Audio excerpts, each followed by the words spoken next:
ഇന്നത്തെ വചന ശുശ്രൂഷയുടെ തലക്കെട്ട് കൾട്ടിവേറ്റ് ഇൻറ്റഗ്രിറ്റി, പരമാർത്ഥതയെ വളർത്തിയെടുക്കുക. പരമാർത്ഥതയെ വളർത്തിയെടുക്കുക. എഴുതുക. മനുഷ്യപുത്ര, എന്തോന്ന് വിളിയൊക്കെ, മനുഷ്യപുത്രി എഴുതുക. എന്താണ്? പരമാർത്ഥതയെ വളർത്തിയെടുക്കുക. ജീവിതത്തിൽ പരമാർത്ഥത വളർത്തിയെടുക്കുന്നതിനെക്കുറിച്ചാണ് ഇന്ന് സംസാരിക്കാൻ പോകുന്നത്. Cultivate integrity in life. ഈ ലോകത്തിൽ ദുർലഭമായിക്കൊണ്ടിരിക്കുന്ന ഒരു സാധനമാണ് പരമാർത്ഥത. പല രാഷ്ട്രീയ പാർട്ടികളും പലതും വാഗ്ദാനം ചെയ്യുമെങ്കിലും അതിനുശേഷം ഒന്നും കാണുന്നില്ല, പരമാർത്ഥതയില്ല. ചില ഭർത്താക്കന്മാർക്ക് പരമാർത്ഥതയില്ല, ഭാര്യമാർക്ക് പരമാർത്ഥതയില്ല.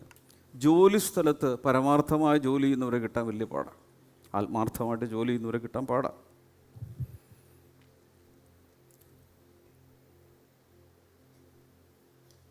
എന്നാൽ ഫിലിപ്പ് ലേഖനം 2:14 എൻ്റെ ഓർമ്മ അവിടെ പറയുന്നത്, ഈ വക്രതയും കോട്ടവുമുള്ള തലമുറയുടെ നടുവിൽ നിങ്ങൾ അനിന്യരും ഹൃദയ പരമാർത്ഥികളും ഉള്ളവരായി ഈ ലോകത്തിൽ ജ്യോതിസുകളെ പോലെ പ്രകാശിക്കണം. അപ്പം ഇവിടെ പലർക്കും എന്തില്ല? ഹൃദയപരമാർത്ഥതയില്ല, ഒരാത്മാർത്ഥതയില്ല. അങ്ങനെയുള്ളൊരു ലോകത്ത് ഇവിടെ ഇരിക്കുന്നവർ, നമ്മുടെ ബ്ലെസ്സിങ് സെൻറ്ററുകളുള്ളവർ, ബ്ലെസ്സിങ് ടുഡേ കുടുംബത്തിൽപ്പെട്ടവരെല്ലാം ഹൃദയ പരമാർത്ഥതയുള്ളവരും. കുറച്ച് നേരത്തേക്ക് ഇടത്തെ കൈയെടുത്ത് ഈ നെഞ്ചിൽ ഈ ഹാർട്ട് ഇടിക്കുന്ന സ്ഥലമില്ലേ, പമ്പ്, അവിടെ ഒന്ന് വെച്ചേക്ക്, എടുക്കണ്ട, അവിടെ ഇരുന്നോട്ടെ. ഞാനിന്ന് സംസാരിക്കുന്നത് അവിടെ തൊട്ടാണ്. എല്ലാവരുടെയും ഹാർട്ടിനെ തൊട്ടാണ് സംസാരിക്കുക. ഹാർട്ടുള്ളവരൊക്കെ അവിടെ വെക്കും, ഇല്ലാത്തവർ വെക്കണ്ട. കർത്താവ് ഇതിനെ പണിയാൻ പോവുകയാണെന്ന്. Anybody interested? ഇവിടെ ഇവിടെ ഇവിടെ ഇവിടെ പിടിച്ചോ.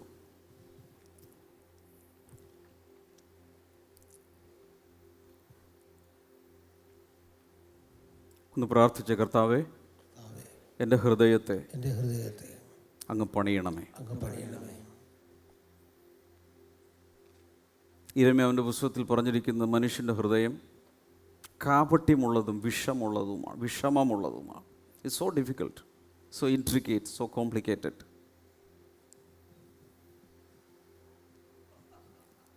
ഫേഷ്യൽ എക്സ്പ്രഷൻ എന്തെങ്കിലും ആയിരിക്കും, പക്ഷേ അകത്ത് അല്ലേ, പുഞ്ചിരിയോടുകൂടെ ഇടപെടുമെങ്കിലും അകത്ത് ഇവനെ തട്ടണം എന്നായിരിക്കും ഉള്ളിൽ ചിന്തിക്കുന്നത്. അതാണ് കാപട്യം. ഏറ്റവും കൂടുതൽ കാപട്യം നിറഞ്ഞിരിക്കുന്നത് മനുഷ്യ ഹൃദയങ്ങളിലാണ്.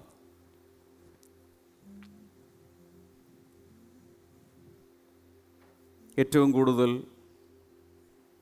ആക്ടേഴ്സ് അല്ലെങ്കിൽ അഭിനേതാക്കൾ ഉള്ളത് സഭയ്ക്കകത്താണെന്നാണ് ഗവേഷണം കണ്ടുപിടിച്ചിരിക്കുന്നത്.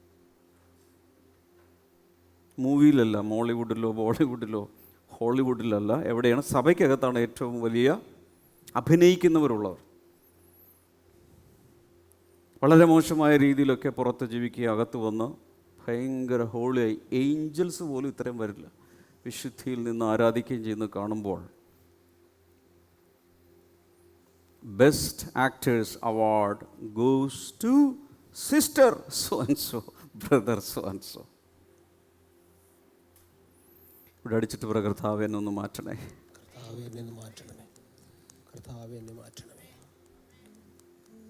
കൊച്ചു കുഞ്ഞുങ്ങളായിരിക്കുമ്പോൾ അവരുടെ അഭിമാനം എന്താണ്? അവരുടെ സന്തോഷം എന്താണെന്ന് അറിയാമോ? എനിക്ക് ഇന്നതുണ്ട്, എനിക്ക് ഇന്ന ടോയ് ഉണ്ട്, എനിക്ക് കാറുണ്ട്, എനിക്ക് അതുണ്ട്, ഇങ്ങനെ പറയും.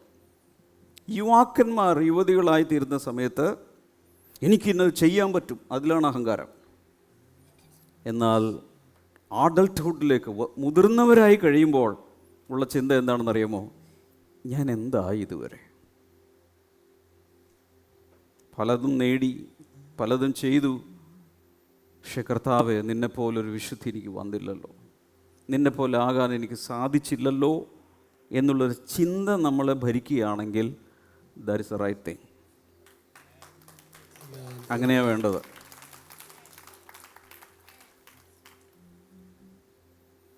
എല്ലാവരും പറഞ്ഞു എനിക്ക് എനിക്ക് ഉറക്കെ എനിക്ക് യേശുവിനെ പോലെ ആകണം. യേശുവിനെ പോലെ എത്ര പേർക്ക് താല്പര്യമുണ്ട്? 78-ാം സങ്കീർത്തനം 72-ാമത്തെ വചനത്തിൽ, and David shepherded them with integrity of heart, with skilful hands he led dum.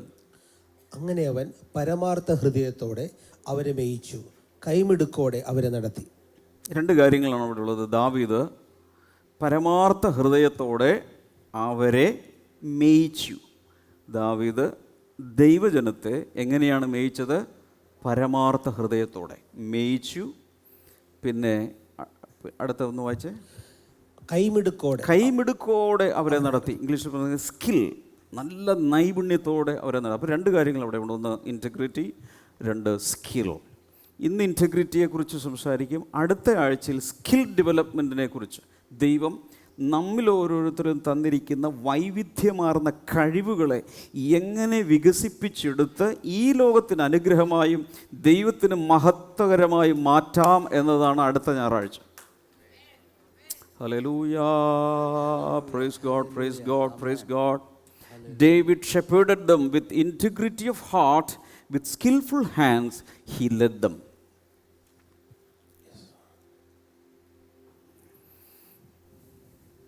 Hallelujah. എന്താണ് ഇൻറ്റഗ്രിറ്റി? ഈ ഹൃദയപരമാർത്ഥത അല്ലെങ്കിൽ പരമാർത്ഥത എന്ന് പറഞ്ഞാൽ എന്താണ് അതുകൊണ്ട് ഉദ്ദേശിക്കുന്നത്? ഇംഗ്ലീഷിലാണെങ്കിൽ ഇൻറ്റഗ്രിറ്റി എന്ന് പറയുന്ന വാക്ക് വന്നിരിക്കുന്നത് ഒരു ലാറ്റിൻ വേർഡിൽ നിന്നാണ്. ഇൻറ്റിജർ കേട്ടിട്ടുണ്ടോ?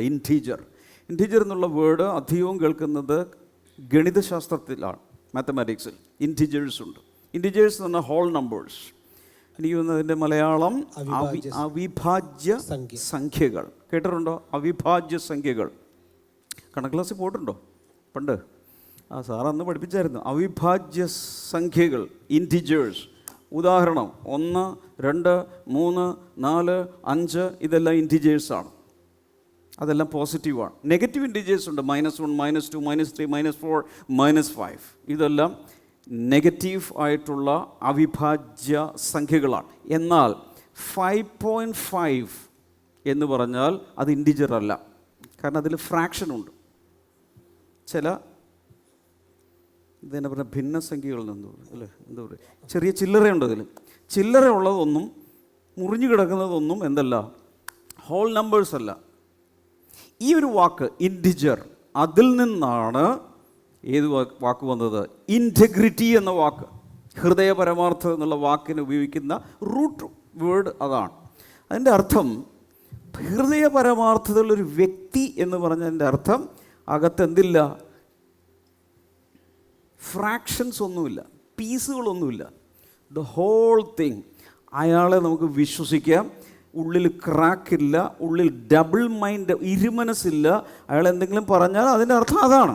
നോ എന്ന് പറഞ്ഞാൽ നോ, യെസ് എന്ന് പറഞ്ഞാൽ യെസ്. അതാണ് അയാൾ. മനസ്സിലായോ? അയാളെ വിശ്വസിക്കാം.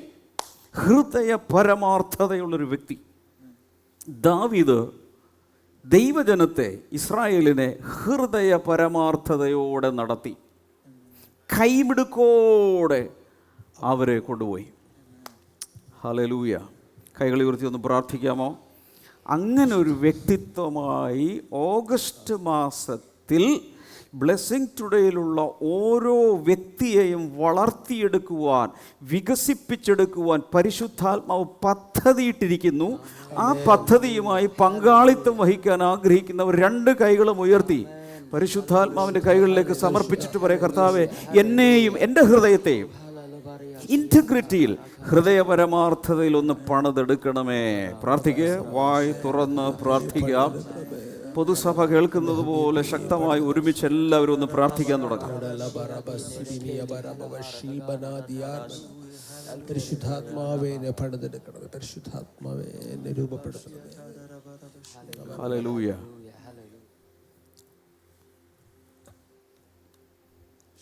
യാക്കോബിൻ്റെ ലേഖനം 1:8 such a person is double-minded and unstable in all they do. ഇരുമനസ്സുള്ള മനുഷ്യൻ തൻ്റെ വഴികളിൽ ഒക്കെയും അസ്ഥിരനാകുന്നു.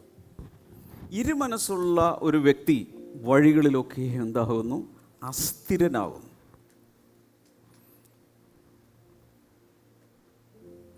യേശുവിന് വേണ്ടി ഇറങ്ങിയതാണെങ്കിൽ പിന്നെ വേറൊരു മനസ്സുണ്ടാകരുത്. വേറൊരു ദൈവമില്ല, വേറൊരു കർത്താവില്ല, വേറൊരു രക്ഷകനില്ല, യേശു മാത്രം. പറഞ്ഞേ, ഉറക്കെ പറയാം, ഉറക്കെ. യേശു മാത്രമാണെങ്കിൽ നിങ്ങളുടെ പ്രൊഫൈൽ പിക്ചറിൽ, സ്റ്റേറ്റസിൽ വേറെ ദൈവങ്ങളുടെ ഒന്നും വരരുത്. ഹൃദയത്തിൻ്റെ സ്റ്റേറ്റസിലും വരരുത്, ഹൃദയത്തിൻ്റെ സ്റ്റോറിയിൽ വരരുത്. വേറൊരു ദൈവം നിനക്ക് ഉണ്ടാകരുത്, ഞാനത്രേ നിൻ്റെ ദൈവം വ്യക്തമായി പറഞ്ഞിരിക്കുന്നു. അതുകൊണ്ട് ജോഷുവ എന്നൊരു മനുഷ്യൻ ഒരിക്കൽ ഒരു പബ്ലിക് പ്രൊക്ലമേഷൻ നടത്തി. അദ്ദേഹം പറഞ്ഞ ഇതാണ്: നിങ്ങൾക്ക് വേണമെങ്കിൽ നദിക്കക്കരെയുള്ള ദൈവത്തെയോ ആരെങ്കിലും വേണമെങ്കിൽ സേവിക്കും, പക്ഷെ ഞാനും എൻ്റെ കുടുംബവും ഞങ്ങൾ യഹോവയെ സേവിക്കും. ഞാൻ മാത്രമല്ല, എൻ്റെ കുടുംബനാഥനാണെങ്കിൽ അതൊക്കെ പറയാനുള്ള ഗട്ട്സ് വേണം, നട്ടൽ വേണം. യോശുവക്ക് നട്ടലുണ്ടായിരുന്നു. ഞാൻ ഏതായാലും ഒരു തീരുമാനം എടുത്തു, യേശുവിനെ സേവിക്കുക, പിന്നെ എൻ്റെ ഭാര്യയ്ക്കും മക്കൾക്കും അവർ തീരുമാനിക്കട്ടെ. അവർക്ക് അവർ വലിയ വളർച്ച ഉണ്ടല്ലോ, വിദ്യാഭ്യാസമൊക്കെ ഉണ്ടല്ലോ, അവർ തീരുമാനിക്കട്ടെ. അവർ അല്ല കുഞ്ഞെ, നീ കുടുംബത്തിൻ്റെ നാഥനാണെങ്കിൽ നിൻ്റെ തീരുമാനമാണ്. You are the head of the family and this is your decision. ഞാനും എൻ്റെ കുടുംബവുമോ ഞങ്ങൾ. കാരണം നിനക്ക് ഹെഡ്ഷിപ്പ് കർത്താവ് തന്നില്ലേ, ഉള്ളിൽ തീരുമാനിക്കണം, ഞാനും എൻ്റെ കുടുംബവും ഞങ്ങൾ യഹോവയെ സേവിക്കും. ഇപ്പോൾ പലരും പറയുന്നത് അങ്ങനെയാണ്, പിള്ളേരെ അവർ തീരുമാനിക്കട്ടെ, അവർക്ക് വിദ്യാഭ്യാസമൊക്കെ ആയി തിരിച്ചറിവ് വരുമ്പോൾ അവർക്ക് ആവശ്യമുള്ള മതമോ ദൈവമോ അവർ തീരുമാനിക്കട്ടെ. നോ, അത് നിൻ്റെ ഉത്തരവാദിത്തമാണ്, അതിൽ വളർത്താൻ നിൻ്റെ ഉത്തരവാദിത്തമാണ്.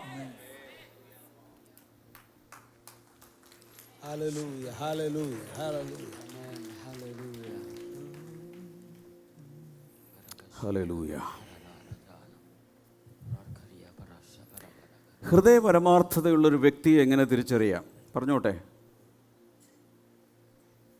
സഭയിലും വീട്ടിലും ജോലിസ്ഥലത്തും റോഡിലും ബസ്സിലും ട്രെയിനിലും പോകുന്ന എല്ലാ സാഹചര്യങ്ങളിലും അവർ ഒരേ വ്യക്തിത്വമായിരിക്കും.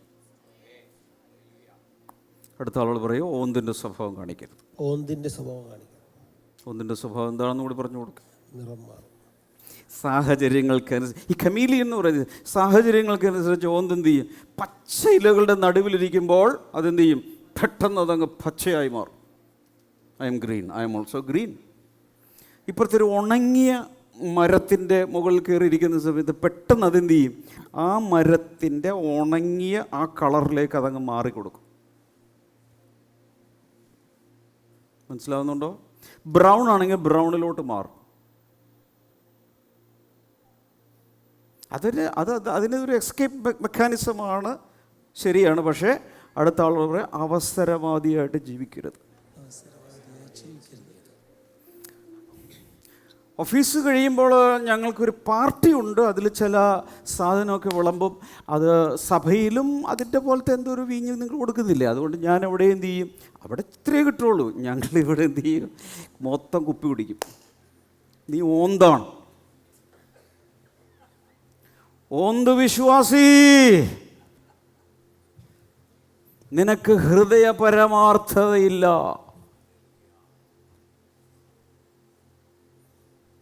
എവിടെ കൊണ്ടുപോയിട്ടാലും നീ യേശുവിൻ്റെ കുഞ്ഞാണെങ്കിൽ യേശുവിൻ്റെ കുഞ്ഞാണെന്ന് പറയണം. തല വെട്ടിയിട്ടാലും ആ നാവ് പറഞ്ഞുകൊണ്ടിരിക്കണം, യേശു യേശു യേശു യേശു യേശു യേശു യേശു യേശു യേശു യേശു. അതാണ് ഹൃദയ പരമാർത്ഥത എന്ന് പറയുന്നത്. കോളേജിലൊരു ഫേസ്, ഇവിടെ ഒരു ഫേസ്, യൂത്തിനിടയിൽ വരുമ്പോൾ വേറൊരു ഫേസ്, ബ്രോഡ്വിലെത്തുമ്പോൾ വേറൊരു ഫേസ്, ലുലു മോളിലെത്തുമ്പോൾ വേറൊരു ഫേസ്. നോ, എല്ലായിടത്തും ഞാൻ ഒരേ വ്യക്തിത്വമാണ്. അതാണ് ഇൻറ്റഗ്രിറ്റി എന്ന് പറയുന്നത്. അവസരങ്ങൾക്കൊത്ത് മാറിക്കളിക്കുന്ന സ്വഭാവമുള്ള ആരെങ്കിലും ഉണ്ടെങ്കിൽ മാനസാന്തരപ്പെടാനുള്ള നല്ല ദിവസമാണിന്ന്, നല്ല അവസരമാണിത്. ഇന്ന് ഹൃദയത്തിലൊരു തീരുമാനമെടുക്കുക. മരണം വരെ ഏതായാലും യേശുവിൽ വിശ്വസിച്ചു, വേറൊരു ദൈവത്തെ കിട്ടാനില്ല, വേറൊരു രക്ഷകനെ കിട്ടാനില്ല. അപ്പോസ്തല പ്രവൃത്തികൾ 4-ാം അധ്യായത്തിൻ്റെ 12-ാമത്തെ വചനത്തിൽ പറയുന്ന, ആകാശത്തിൻ്റെ കീഴിൽ മനുഷ്യരുടെ ഇടയിൽ നൽകപ്പെട്ട വേറൊരു നാമമില്ല. There is no second name, there is no other name. അങ്ങനെയെങ്കിൽ ആ നാമത്തിന് വേണ്ടി അവസാനം വരെ ഞാനങ്ങ് ജീവിക്കും. അതാണ് ഹൃദയപരമാർത്ഥത. പൊളിച്ചു നോക്കിയാൽ അതിൽ ഫ്രാക്ഷൻസ് ഇല്ല, നുറുക്കുകളില്ല, എല്ലാം കൂടി ഒറ്റയാണ്. അതാണ് ഹൃദയപരമാർത്ഥത. ഹൃദയത്തിനകത്ത് ചെല്ലുമ്പോൾ ഒരു സ്ഥലത്ത് പത്രോസ് ഒരു കാര്യം എഴുതി വെച്ചിട്ടുണ്ട്. അവിടെ എഴുതി വെച്ചിരിക്കുന്നത് ഇങ്ങനെയാണ്: നിങ്ങളുടെ ഹൃദയത്തിൽ കർത്താവിനെ കർത്താവായിട്ട് അങ്ങ് വിശുദ്ധീകരിക്കാൻ. അതിൻ്റെ അർത്ഥം കർത്താവിന് അശുദ്ധിയൊന്നുമില്ല വിശുദ്ധീകരിക്കാൻ. അതിൻ്റെ അർത്ഥം നിൻ്റെ ഹൃദയത്തിൻ്റെ ചേംബറിനകത്ത്, സിംഹാസനത്തിൽ വേറൊരു രാജാവ് ഉണ്ടാകരുത്. ഒരൊറ്റ രാജാവ്, അത് രാജാതി രാജാവ്, അത് യേശു കർത്താവാണ്. അല്ലാത്തൊരാൾ ഈ ഹൃദയത്തിൻ്റെ സിംഹാസനത്തിൽ ഇരിക്കരുത്. ദൈവത്തിൻ്റെ 2 സിംഹാസനമുണ്ട്. ഒന്ന് സ്വർഗാദി സ്വർഗത്തിൽ, 3-ാം സ്വർഗത്തിൽ. 2-ാമത്തെ സിംഹാസനം നിന്റെ ഹൃദയത്തിനകത്താണ്. ആ ഹൃദയത്തിൽ 3-ാം സ്വർഗത്തിലിരിക്കുന്ന അതേ രാജാവിനെ ഇവിടെ ഇരുത്തി കഴിഞ്ഞാൽ വേറൊരാളെ അതിനകത്ത് ഇരുത്തരുത്. ആർക്കും 2 യജമാനന്മാരെ ഒരുമിച്ച് സേവിക്കാൻ സാധ്യമല്ല. ഒന്നുകിൽ ഒരാളെ പകച്ച് മറ്റേയാളെ സേവിക്കുക. നിനക്കൊരു യേശു മതി, നിനക്കൊരു ദൈവം മതി, നിനക്കൊരു രക്ഷകൻ മതി. അതാണ് ഇന്റഗ്രിറ്റി.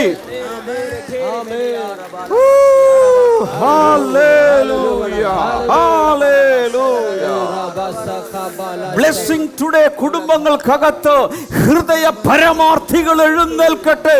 ഈ തലമുറയിൽ ദൈവത്തിന് വേണ്ടി നിൽക്കുന്നവർ എഴുന്നേൽക്കട്ടെ.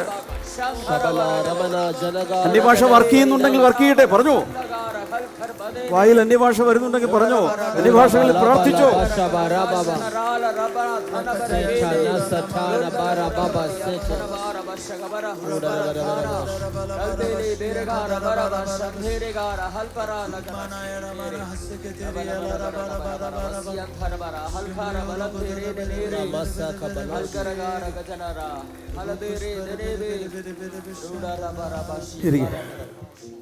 ഹല്ലേലൂയ. ഓ സ്തോത്രം. ഹല്ലേലൂയ. അടുത്ത ആളോട് പറയാം, ഡാമിയൻ ബ്രദർ ഫുൾ ചാർജായെന്ന് പറ. ഞാൻ ഫുൾ ചാർജായി. ഇവിടെയുള്ള എല്ലാവരും ഫുൾ ചാർജ് ആയിക്കോ. എല്ലാവരുടെയും എനർജി കൂട്ടിയാൽ എനർജി പ്ലസ് എനർജി സമം സിനർജിയാണ്. എല്ലാം കൂടി ഒരു വലിയ എനർജി ആയിട്ട് മാറും.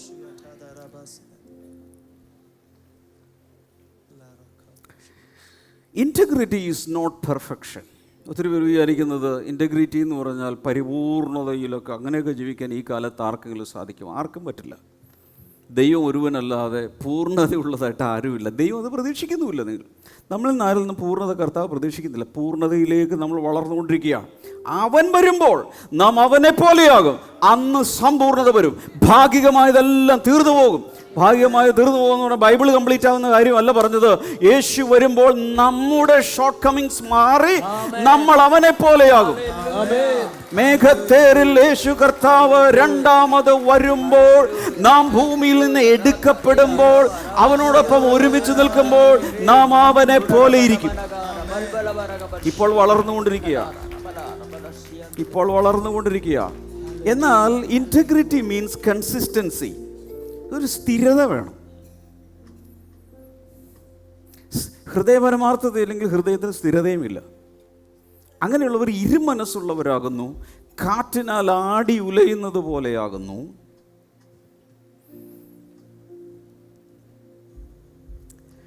ഹൃദയപരമാർത്ഥികൾ എന്ത് ചെയ്യും? സത്യം സംസാരിക്കും. ഞാൻ കുട്ടിക്കാലത്ത് എൻ്റെ ഫാദറിൻ്റെ ലൈഫിൽ നടന്ന ഒരു ഫണ്ണി സ്റ്റോറി, രസകരമായൊരു കഥ കേട്ടു.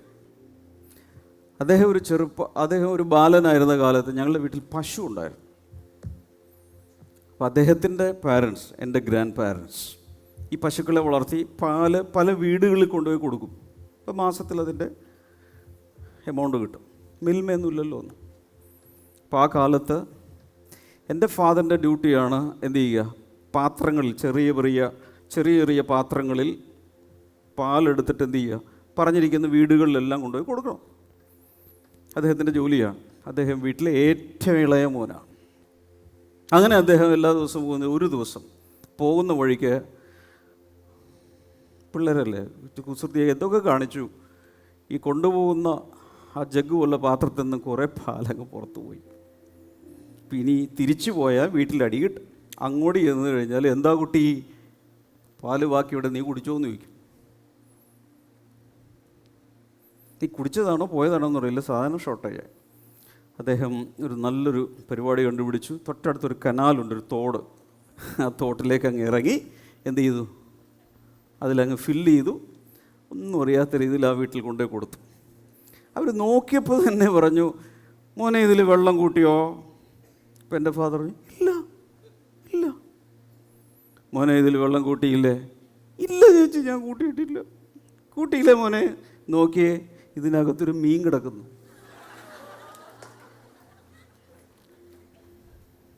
ഒരു മീനെ നേരെ പോയി പിടിക്കാൻ പോലും പാടാണ്, പക്ഷേ അതിൽ കറക്റ്റ് അതിലിങ്ങോട്ട് ഒരു മീൻ കയറി.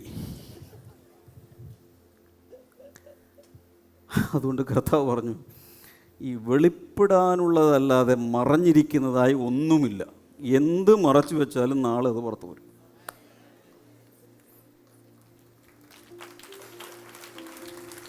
പൊളി പറയരുതെന്ന് പറയും. പൊളി എന്ന് പറഞ്ഞാൽ എന്താണ്? കള്ളം. പൊളി പറയുമെന്ന് പറഞ്ഞാൽ കാരണം അത് പൊളിയും.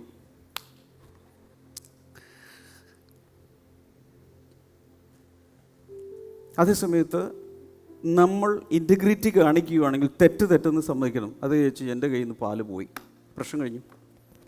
അടി കിട്ടുമായിരിക്കാം, വഴക്ക് പറയുമായിരിക്കാം, പണിഷ്മെൻ്റ് കിട്ടുമായിരിക്കാം, എന്നാലും എന്ത് ചെയ്യരുത്. ഞാനൊരു കാര്യം പറയാം. ഇപ്പോൾ ചോദ്യപേപ്പർ ചോർച്ചയുടെയൊക്കെ കാലമാണ്. ഇൻറ്റഗ്രിറ്റി എന്ന് പറഞ്ഞ സാധനം ഇല്ലാത്തൊരു സമയമാണ്. അത് പണ്ടും ചോരുമായിരുന്നു, ഇപ്പോഴും ചോരുന്നുണ്ട്, ഇനിയും ചോരാൻ സാധ്യതയുമുണ്ട്. ചോർച്ചയുണ്ട് അല്ലേ, ലീക്കുണ്ട്. അതുകൊണ്ട് അതൊക്കെ സംഭവിക്കാം. അവസരം കിട്ടിയാലും കോപ്പി അടിക്കില്ലെന്ന് തീരുമാനിച്ചിരിക്കുന്ന ആരെങ്കിലും പിള്ളേരുണ്ടോ?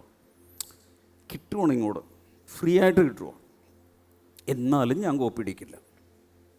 എൻ്റെ പേരാണ് ഇൻറ്റഗ്രിറ്റി. ചിലർക്കൊക്കെ 5 ലക്ഷം 10 ലക്ഷം രൂപ കൊടുത്തിട്ടാണ് ഈ നീറ്റിൻ്റെ ഒക്കെ പേപ്പർ കിട്ടിയത്. ഇപ്പോൾ ഫ്രീ ആയിട്ട് തരാമെന്ന് ഒരാൾ പറയാം, ഞാനിപ്പോൾ ഫോർവേഡ് ചെയ്യാം എന്ന് പറഞ്ഞാലും എനിക്ക് വേണ്ട എന്ന് പറയാൻ. എനിക്ക് അങ്ങനത്തെ ഒരു മാർക്കും വേണ്ട, അങ്ങനത്തെ ഒരു മെറിറ്റും വേണ്ട, അങ്ങനത്തെ ഒരു നീറ്റും വേണ്ട, അങ്ങനത്തെ ഒരു MBBS വേണ്ട എന്ന് തീരുമാനിക്കുകയാണെങ്കിൽ അതിൻ്റെ പേരാണെന്ത്? ഇൻറ്റഗ്രിറ്റി ഉള്ളവർ സമൂഹത്തിൽ എഴുന്നേൽക്കട്ടെ. മഹാത്മാഗാന്ധിയൊക്കെ എഴുതിയ എൻ്റെ സത്യാന്വേഷണ പരീക്ഷകൾ പരീക്ഷണങ്ങൾ എന്ന് പറയുന്ന മൈ എക്സ്പെരിമെൻറ്റ്സ് വിത്ത് ട്രൂത്ത് എന്ന് പറയുന്നത് തൻ്റെ ഓട്ടോബയോഗ്രഫി ഉണ്ട്, തൻ്റെ ആത്മകഥ. അതൊക്കെ എടുത്ത് വായിച്ചു നോക്കണം. അദ്ദേഹത്തിനൊക്കെ ഇതുപോലെ കിട്ടിയ അവസരങ്ങൾ, പലതിനുമുള്ള അവസരങ്ങൾ. എന്തിന്? താൻ ബാരിസ്റ്ററായിരുന്നു അല്ലേ? താൻ എന്തായിരുന്നു? ഒരു ബാരിസ്റ്റർ എന്ന് പറഞ്ഞാൽ അഡ്വക്കേറ്റ്, വക്കീലായിരുന്നു. അദ്ദേഹം വക്കീൽ പണി ഉപേക്ഷിക്കാൻ കാരണം വക്കീൽ പണി ചെയ്യുമ്പോൾ ഒത്തിരി കള്ളം പറയേണ്ടി വരുന്നു. അതുകൊണ്ട് അദ്ദേഹം തീരുമാനിച്ചു, ഈ പണി എനിക്ക് വേണ്ട. പറയാത്തൊരു കാണും, എനിക്ക് അറിഞ്ഞുകൂടാ. പക്ഷെ പലപ്പോഴും ആ ജോലിയുടെ പ്രഷർ കൊണ്ട് പലതും സ്റ്റോറി കുക്ക് ചെയ്യേണ്ടി വരുന്നു. അദ്ദേഹം പറയുന്നു, എനിക്കത് വേണ്ട.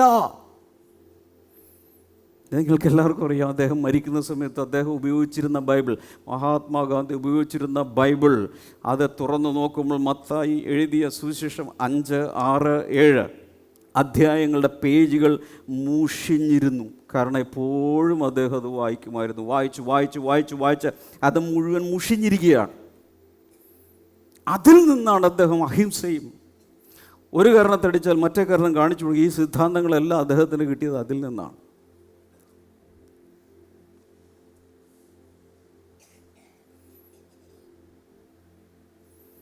ഓഗസ്റ്റ് മാസം, it is the month of excellence, ഉത്കൃഷ്ടതയുടെ മാസമാണ്. ബ്ലെസ്സിംഗ് ടുഡേ സഭയിലെ എല്ലാ വീട്ടമ്മമാരും ഈ പ്ലാനറ്റ് എർത്തിൽ, ഈ ഭൂമി എന്ന ഗ്രഹത്തിൽ ഏറ്റവും ശ്രേഷ്ഠതയുള്ള നല്ല വീട്ടമ്മമാരായി, ഭാര്യമാരായി, അമ്മമാരായി, വീട്ടുകാരികളായി മാറ്റിമറിക്കാൻ പരിശുദ്ധാത്മാവ് പദ്ധതിയിട്ടിരിക്കുന്നു. Anybody interested? സഹോദരന്മാരോട്, ഈ തലമുറയിൽ ഹൃദയപരമാർത്ഥതയുള്ള സ്വർഗത്തിലെ ദൈവത്തെ ഭൂമിയിൽ പ്രതിബിംബിക്കുന്ന കഥാപാത്രങ്ങളാക്കി മാറ്റാൻ ജോലി സ്ഥലത്ത്, ബിസിനസ്സിൽ, ബാങ്ക് ഇടപാടുകളിൽ ഒരു സ്ഥലത്ത് കറയില്ലാതെ, കാപട്യമില്ലാതെ ജീവിക്കുവാൻ അങ്ങനെയുള്ളവരാക്കി മാറ്റാൻ പരിശുദ്ധാത്മാവ് പദ്ധതിയിട്ടിരിക്കുന്നു. Anybody interested?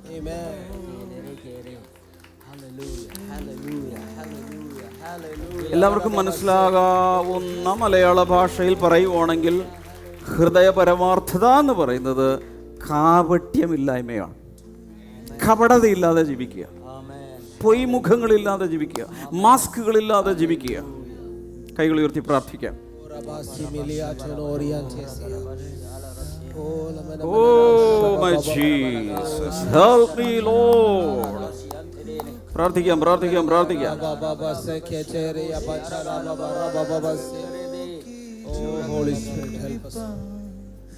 ഇവയെ കാംക്ഷിക്കുന്നു ഞാൻ, യേശുവെ പോലെ ആഗ്രഹമുള്ളവരൊക്കെ ചേർന്ന് പാടിക്കും. യേശുവിൻ വാക്കു കാക്കുവാൻ, യേശുവെ നോക്കി ജീവിപ്പാൻ, ഇവയെ കാംക്ഷിക്കുന്നു ഞാൻ. ഉറപ്പിക്കെന്നെയും നാഥാ, നിറയ്ക്ക എന്നെ ശുദ്ധാത്മാ, ക്രിസ്തൻ മഹത്വത്താലെ ഞാൻ മുറ്റും നിറഞ്ഞു ശോഭിപ്പാൻ, ക്രിസ്തൻ മഹത്വത്താലെ ഞാൻ മുറ്റും നിറഞ്ഞു ശോഭിപ്പാൻ, ക്രിസ്തൻ മഹത്വത്താലെ ഞാൻ മുറ്റും നിറഞ്ഞു ശോഭിപ്പാൻ. ആമേൻ.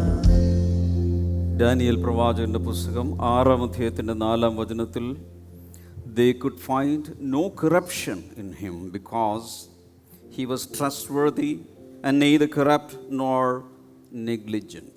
എന്നാൽ യാതൊരു കാരണവും കുറ്റവും കണ്ടെത്തുവാൻ അവർക്ക് കഴിഞ്ഞില്ല. അവൻ വിശ്വസ്തനായിരുന്നതുകൊണ്ട് ഒരു തെറ്റും കുറ്റവും അവനിൽ കണ്ടെത്തിയില്ല. കഴിഞ്ഞ ആഴ്ചയിലും ദാനിയേൽ പ്രവാചകന്റെ പുസ്തകം 6-ാം അധ്യായത്തിലെ ചില വചനങ്ങളിലൂടെ നമ്മൾ പോയി. ഇതിൽ പറയുന്നത് ഒരു വിദേശ രാജ്യത്ത്, സ്വന്തം രാജ്യത്തല്ല, ഇവിടെ നിന്നും ആളുകൾ സൗദിയിലോ കുവൈറ്റിലോ ഒമാനിലോ ഒക്കെ പോയി വർക്ക് ചെയ്താൽ, US-ലോ ന്യൂസിലൻഡിലോ പോയി വർക്ക് ചെയ്താൽ എങ്ങനെ ഇരിക്കും? വർക്ക് വിസയിലാണ് പോകുന്നത്. ഇതങ്ങനെയല്ല, സ്ലേവ് വിസയിലാണ് പോയത്. അടിമയായിട്ട് പിടിച്ചുകൊണ്ട് പോയത്. അടിമ പയ്യനാണ് ആര്? ദാനിയേൽ. എന്നാൽ ദൈവത്തിൻ്റെ ഒരു പ്രത്യേക ഉദ്ദേശം അവൻ്റെ മേലുണ്ടായിരുന്നത് കൊണ്ട് അവനെ ആ നാട്ടിൽ ഉയർത്തി. എവിടെ കൊണ്ടുവന്നു? വലിയ അഡ്മിനിസ്ട്രേറ്റീവ് ലെവൽ, ആ രാജ്യത്തിൻ്റെ അഡ്മിനിസ്ട്രേഷൻ്റെ ടോപ്പിൽ അവനെ കൊണ്ടുപോയി. 120 ഗവർണർമാരെ പോലെ ഉണ്ടായിരുന്നതിൻ്റെ ഏറ്റവും മുകളിൽ ദാനിയേലിനെ കൊണ്ടുപോയി വെച്ചു. അതിന് കാരണം അവിടെ പറഞ്ഞിട്ടുണ്ട്, an excellent spirit was upon him. അവൻ്റെ മേൽ എന്തുണ്ടായിരുന്നു? ഒരു ഉത്കൃഷ്ടതയുടെ ആത്മാവുണ്ടായിരുന്നു.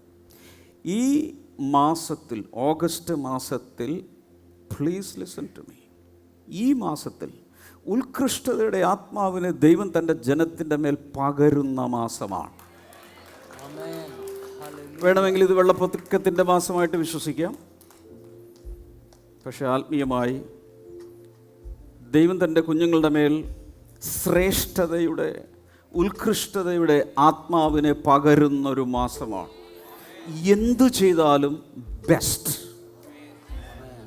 ഞാൻ കഴിഞ്ഞ പ്രാവശ്യം പറഞ്ഞു, ഒരു ഓംലെറ്റ് ഉണ്ടാക്കിയാൽ പോലും best omelette in the world. കുറച്ച് പേരെ കൈയടിക്കുന്നു, ഓംലെറ്റ് ഇഷ്ടമുള്ളതെന്ന് തോന്നുന്നു. എന്നാ ബുൾസായി. എന്തു ചെയ്താലും ബെസ്റ്റ്. തയ്യൽക്കാരികളൂടെ ഉണ്ടോ? നിങ്ങൾ തയ്ക്കുന്നത് പോലെ ഈ ഭൂമിയിൽ ആരും തയ്ക്കാനുണ്ടാകും. അതുപോലെ ടോപ്പ് നോച്ച്. ജോലി സ്ഥലത്ത് എവിടെ നോക്കിയാൽ. ദാനിയേലിൻ്റെ പ്രത്യേകത, ഒരു വിദേശ രാജ്യത്ത് അടിമയായി കൊണ്ടുപോയ പയ്യൻ, അവനെ ദൈവം ഓരോ ഘട്ടങ്ങളിലായി ഉയർത്തി 120 ഗവർണർമാരുള്ളതിൽ ഏറ്റവും ടോപ്പിൽ ഈ ദൈവത്തിൻ്റെ പൈതൽ ഒരു വിദേശ രാജ്യത്ത് വരണമെങ്കിൽ അവൻ്റെ മേൽ ഉണ്ടായിരുന്ന, എന്ന് വെച്ചാൽ കൊച്ചു കൊച്ചു കാര്യങ്ങളിൽ പോലും ഒരു ഫയൽ ഒരു ഫയൽ റെഡിയാക്കുമ്പോൾ, ഓഫീസിലൊരു ഫയൽ റെഡിയാക്കുകയാണ്, അത് സ്റ്റേപ്ലർ തലതിരിച്ച് വെച്ചടിക്കുന്നു, അങ്ങനെ വെക്കുന്നു, തിരിച്ച് ഫയൽ ചെയ്യുന്നു. എന്താടാ ഇത്, അങ്ങനെ പറക്കും ഫയലുകൾ, അങ്ങനെയുള്ള സിറ്റുവേഷൻ ഒന്നും അവിടെ പറഞ്ഞിരിക്കുന്നത് ഒരു തെറ്റും ഒരു കുറ്റവും അവനിൽ കണ്ടെത്താൻ പറ്റുന്നില്ല. ഓഫീസിൽ നിന്ന് 5 രൂപ മോഷ്ടിച്ചിട്ടില്ല. കൃത്യസമയത്ത് പഞ്ച് ചെയ്ത് അകത്ത് കയറുന്നു. എല്ലാവരും പോയാലും അവൻ തുടർന്നു ഇരുന്ന് വർക്ക് ചെയ്യുകയാണ്. വർക്ക് തീർക്കാതെ വീട്ടിൽ പോകുന്നില്ല. ഞാനൊരു കാര്യം പറഞ്ഞോട്ടെ, നിങ്ങൾ ജോലി ചെയ്യുന്ന സ്ഥലത്ത് ഏതെങ്കിലുമൊക്കെ രീതിയിൽ സമയം പാഴാക്കുകയാണ്. ഉദാഹരണത്തിന് 15 മിനിറ്റ് ലേറ്റാകുന്നു, 20 മിനിറ്റ് ലേറ്റാകുന്നു, 3/4 മണിക്കൂർ നിങ്ങൾ ലേറ്റായി എത്തുകയാണെന്നിരിക്കട്ടെ, അല്ലെങ്കിൽ അല്പം നേരത്തെ പോകുന്നെന്നിരിക്കട്ടെ, അല്ലെങ്കിൽ ഉച്ചയ്ക്ക് കുറേ നേരം മൊബൈൽ നോക്കിയിരിക്കുന്നു, സ്വറ പറഞ്ഞിരിക്കുന്നു, കാപ്പി പിടിക്കാൻ നടക്കുന്നു, എന്നിട്ട് അതെല്ലാമൊക്കെ തീർത്ത് സമയത്ത് ഇറങ്ങുന്നു. നിങ്ങൾ ആരാണെന്നറിയാമോ? കള്ളൻ. ആ കമ്പനിയുടെ സമയം നീ മോഷ്ടിച്ചു. You are A thief.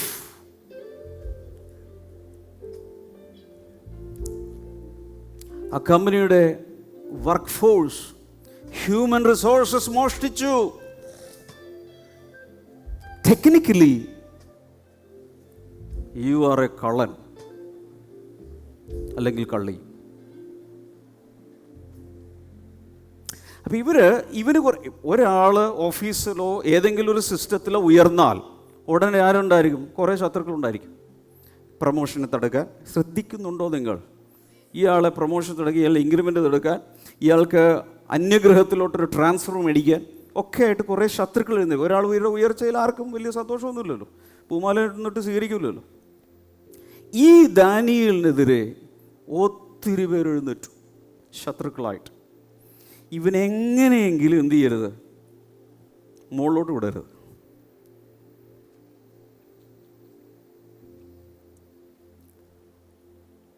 അത് പൊതുവെ ഇന്ത്യക്കാരുടെ ഒരു സ്വഭാവം അങ്ങനെ ഉണ്ടെന്ന് കേൾക്കുന്നത്, പ്രത്യേകിച്ച് കേരളത്തിൽ നിന്നുള്ള ഞണ്ട് എക്സ്പോർട്ടിൽ സംഭവിച്ചത് നിങ്ങൾ കേട്ട് കാണും. കപ്പലിൽ ഞണ്ടുകളുടെ വലിയ ബാരലുകൾ കയറ്റുന്ന സമയത്ത് കേരളത്തിൽ നിന്നുള്ള ഒരു ബാരലിന് മുകളിൽ അടുപ്പില്ല, മൂടിയില്ല. ചോദിച്ചാൽ എന്ത് ഇതിങ്ങനെ തുറന്നു വെച്ചിരിക്കുന്നത്, എല്ലാം ചാടിപ്പോലും, ഒരെണ്ണം പോലും പോവില്ല. ഒരെണ്ണം മുകളിലോട്ട് കയറുമ്പോൾ മറ്റതെല്ലാം കൂടി കാലെ പിടിച്ച് വലിച്ചു താഴ്ത്തും. ഒരു ഞണ്ട് പോലും രക്ഷപ്പെടില്ല എന്ന് പറഞ്ഞു. കേരളത്തിൽ നിന്നുള്ള ഒരു ഞണ്ടും രക്ഷപ്പെടില്ല. ഇന്ത്യക്ക് പൊതുവെ ആ സ്വഭാവം ഉണ്ടെന്നാണ് പറയുന്നത്. അപ്പോൾ ദാനിയേൽ ഇങ്ങനെ പൊങ്ങി വരുന്ന സമയത്ത് അവൻ്റെ ഒത്തിരി ശത്രുക്കൾ എഴുന്നേറ്റു. എല്ലാവരും ഓർക്കുക, ദൈവം തന്നെ ഉയർത്തുമ്പോൾ എല്ലാവരും കൈയടിക്കുമെന്ന്, പൂമാല ഇടുമെന്നും ഒരു പൂച്ചെണ്ട് കൊണ്ട് തരുമെന്നും പ്രതീക്ഷിക്കരുത്. ശത്രുക്കളുടെ എണ്ണം പെരുകാനുള്ള സാധ്യതയുണ്ട്. കാരണം ഒത്തിരി പേർക്ക് ആ സമയത്ത് കണ്ണിൽ ഇങ്ങനെ ഒരു തരം കടി തുടങ്ങും. അപ്പോൾ എന്തുകൊണ്ട് സുനേത്ര എന്നൊക്കെ പറഞ്ഞൊരു സാധനം കിട്ടും, അത് മേടിച്ച് ഒഴിച്ചു കൊടുക്കണം. കണ്ണുകടി മനസ്സിലാകുന്നുണ്ടോ? കണ്ണുകടി വരാൻ സാധ്യതയുണ്ട്. ഇത് പ്രതീക്ഷിക്കണം. ദൈവം ഉയർത്തുമ്പോൾ കണ്ണുകടിയുള്ള ആളുകൾ എഴുന്നേൽക്കും. നെഹമ്യാ എഴുന്നേറ്റപ്പോൾ സൻബല്ലത്തും തോബിയാവും കിങ്കരന്മാരും എഴുന്നേറ്റു. ശരിയാണോ പറയുന്നത്? അതുകൊണ്ട് നിങ്ങൾക്ക് പ്രൊമോഷൻ വരുമ്പോൾ എല്ലാവരും സന്തോഷിക്കണമെന്നില്ല.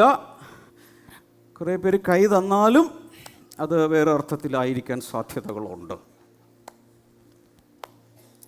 പക്ഷേ ശത്രുക്കൾ ഉണ്ടാകുന്നതും നല്ലതാണെന്നാണ് എൻ്റെ അഭിപ്രായം. അതിന് കാരണം പറയാം. എങ്കിൽ മാത്രമേ വിരുന്ന് മേശ ഒരുക്കാൻ കർത്താവിന് സാധിക്കും. ശത്രുക്കൾ മുൻപാകെ അവൻ മേശ ഒരുക്കുന്നു. കാരണം ശത്രുക്കൾ ഉള്ള കാലത്ത് തന്നെ, ശത്രുക്കൾ ജീവിച്ചിരിക്കുന്ന കാലത്ത് തന്നെ അവർ കാണണം, നീ എതിർത്ത, നീ ചവിട്ടി താഴ്ത്താൻ ശ്രമിച്ച എൻ്റെ പൈതലിനെ ഞാൻ ഇതുപോലെ ആദരിക്കുമെന്ന് ശത്രുക്കൾ കാണുക അവൻ മേശയൊരുക്കുന്നു. അതുകൊണ്ട് ശത്രുക്കൾ ജീവിച്ചിരിക്കേണ്ടത് ആവശ്യമാണ്. എന്തിന്? മേശ ഒരുങ്ങി വരാൻ.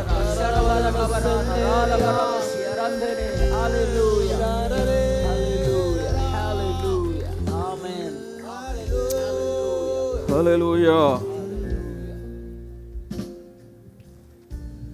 സമയക്കുറവുകൊണ്ട് വളരെ വേഗത്തിൽ പോവുകയാണ്. 5 കാര്യങ്ങൾ പറയാൻ പോകുന്നു. Number 1, integrity begins from the heart.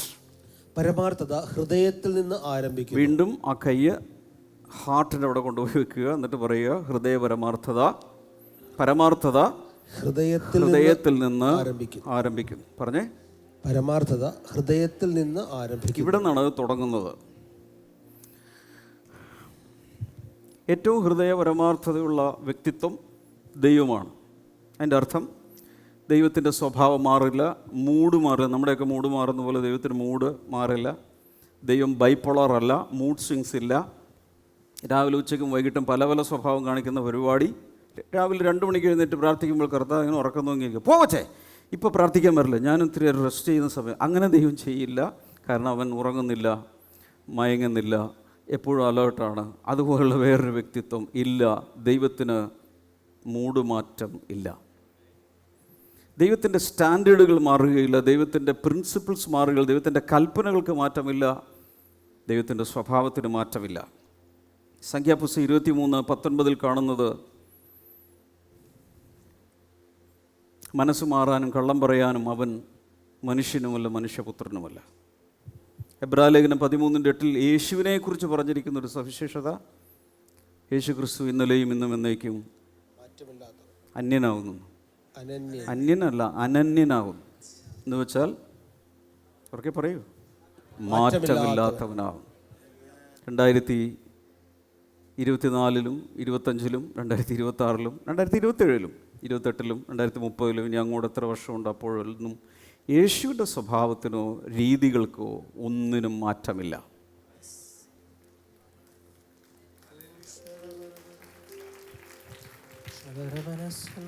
അതുകൊണ്ടാണ് ഇത്രയും വിശ്വാസികൾ ഭൂമിയിലുള്ളത്. വിശ്വസിക്കാൻ കൊള്ളാവുന്നൊരു ക്യാരക്ടറാണ് ദൈവം. ഞാനൊരു കാര്യം പറയട്ടെ. ഇപ്പം ഞാൻ ഇവിടെ സ്ഥിരമായി നിങ്ങളെ ശുശ്രൂഷിക്കുന്നില്ലെങ്കിൽ പല കാലത്തൊക്കെ ഒരു ദിവസം വരും, പറഞ്ഞ വാക്കും പാലിക്കില്ല. അങ്ങനെ ഒരു പാസ്റ്ററാണ് ഞാനെങ്കിൽ നിങ്ങൾ എന്നെ വിശ്വസിക്കൂ? ഞങ്ങൾ വേറെ സഭ അല്ലെങ്കിൽ തന്നെ പോവുക.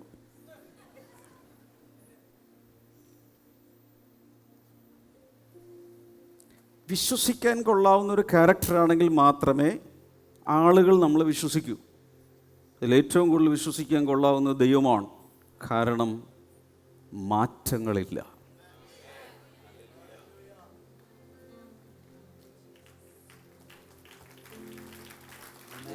അതുകൊണ്ട് കർത്താവിനെ വിശ്വസിക്കാൻ വാക്ക് മാറില്ല. വാക്തത്വം തന്നാൽ മാറ്റി പറയില്ല. അടുത്ത ആളോട് പറയുക, നിന്റെ ദൈവം രാഷ്ട്രീയക്കാരെ പോലെയല്ല. കൂറുമാറുമോ കാലുമാറുമോ കുതിരക്കച്ചവടമുണ്ടോ, ഇതൊന്നും ദൈവത്തിനില്ല. അതുകൊണ്ടാണ് ഭൂമിയിൽ ഇത്രയും പേർ കർത്താവിൻ്റെ വിശ്വാസികളായിരിക്കുന്നത്. ഭൂഗോളത്തിലും തലമുറയിലും ഏറ്റവും കൂടുതൽ ആളുകൾ എന്നും വിശ്വസിച്ചിട്ടുള്ളത് സത്യദൈവത്തെയാണ്, നമ്മുടെ ദൈവത്തെയാണ്. ഇന്നും അങ്ങനെ തന്നെ.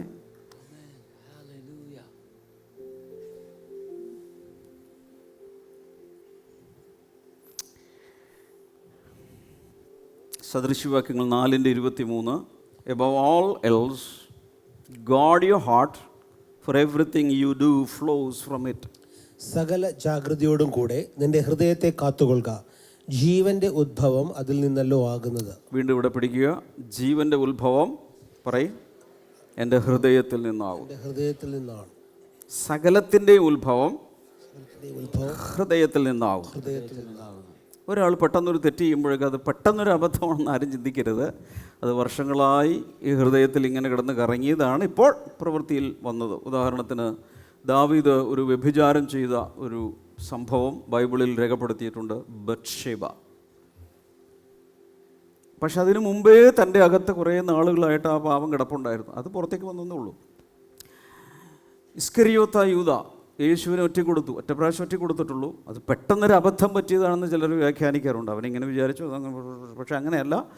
യോഹന്നാൻ്റെ സുവിശേഷം 12-ാം അധ്യായത്തിൽ പറയുന്നു, അവൻ പണസഞ്ചി അവൻ്റെ കയ്യിലായിരുന്നത് കൊണ്ട് അവൻ അതിൽ നിന്ന് എടുത്തിരുന്നതും കൊണ്ടാകുന്നു. അദ്ദേഹത്തിന് വലിയൊരു ഭാരമുണ്ടായി. അയ്യോ, ഈ പങ്കുവച്ച 300 വെള്ളിക്കാശ്, 300 200 വെള്ളിക്കാശിന് ഈ പെർഫ്യൂം മേടിച്ച് കാലെ കൊണ്ട് ഒഴിച്ചു, വേസ്റ്റായി. അദ്ദേഹത്തിന് പാവപ്പെട്ടവരെ ഓർത്ത് ചാരിറ്റി ജീവകാരുണ്യ പ്രവർത്തികൾക്ക് വേണ്ടി ഇത് കൊടുത്തിരുന്നെങ്കിൽ എത്രയോ പാവങ്ങളുടെ പട്ടിണി മാറ്റാമായിരുന്നു ഈ പൈസ കൊണ്ട്. കാരണം 1 വർഷത്തെ ശമ്പളമാണ് ഈ പെങ്കൊച്ച കാലെ കൊണ്ട് ഒഴിച്ചത്.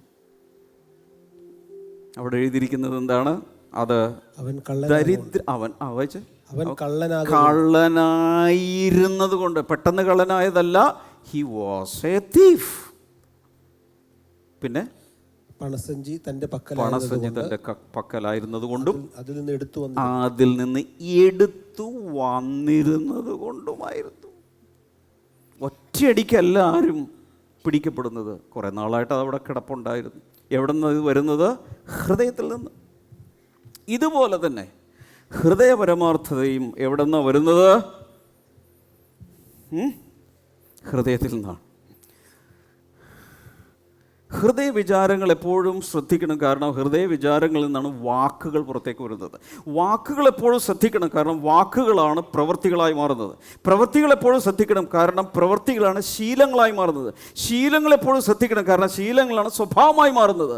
സ്വഭാവത്തെ എപ്പോഴും ശ്രദ്ധിക്കണം. കാരണം സ്വഭാവമാണ് നിന്റെ ഡെസ്റ്റിനിയിൽ നീ എവിടെ ചെന്ന് എത്തിച്ചേരുമോ ആ ജീവിത ലക്ഷ്യത്തിൽ കൊണ്ടുപോയി എത്തിക്കുന്നത്.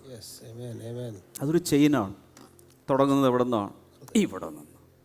കൈവച്ച് പ്രാർത്ഥിക്കുക, കർത്താവേ, ഹൃദയപരമാർത്ഥത എന്നിൽ പണിതെടുക്കണം.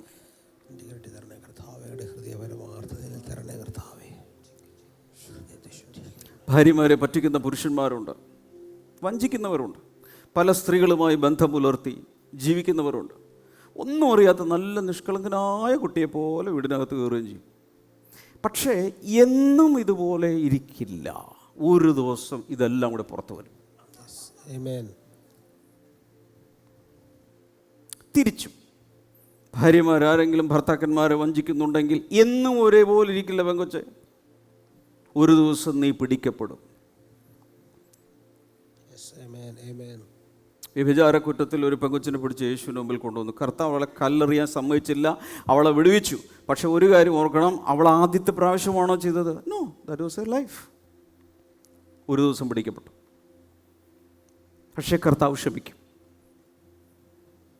കർത്താവ് ക്ഷമിക്കും. പറഞ്ഞേ, കർത്താവ് ക്ഷമിക്കും. ആരെങ്കിലുമൊക്കെ തെറ്റിലുണ്ടെങ്കിൽ കർത്താവ് ക്ഷമിക്കും. ക്ഷമിച്ചിരിക്കുന്നു. ആകെ ഒരു കാര്യം മാത്രം, ഇനി നീ പാപം ചെയ്യരുത്. അങ്ങനെ പറഞ്ഞല്ലോ വിട്ടത്. മേലിൽ ഇനി പാപം ചെയ്യരുത്. ഇതുവരെയുള്ളത് ഞാൻ ക്ഷമിച്ചു, ക്യാൻസൽഡ്. കല്ലേറുമില്ല, നീ ചാകണ്ട. കാരണം ഞാൻ കുറച്ച് ദിവസം കഴിയുമ്പോൾ മരിക്കാൻ പോകുക നിനക്ക് വേണ്ടി. അതുകൊണ്ട് നീ ഇന്ന് മരിക്കണ്ട. മോശമായിരുന്നെങ്കിൽ ചോര തളം കെട്ടിക്കിടക്കുന്നു, ഒരു മൃതശരീരം അവിടെ കിടക്കും. കാരണം മോശ പറഞ്ഞു കല്ലെറിഞ്ഞ് കൊന്നേക്കാൻ. ഇന്നലെ യേശു പറഞ്ഞു വേണ്ട, ഞാൻ മരിച്ചോളാം, അവൾ മരിക്കണ്ട. ഇങ്ങനെ കണ്ണ് ഉയർത്തി ഇങ്ങനെ കൈയടിച്ച് കർത്താവിന് നന്ദി പറയാം. ഇല്ലെങ്കിൽ നമ്മൾ ആരെങ്കിലും ഇവിടെ കാണുമായിരുന്നോ മക്കളെ? എന്തെല്ലാം തെറ്റുകൾ, അതെല്ലാം യേശു എടുത്തു.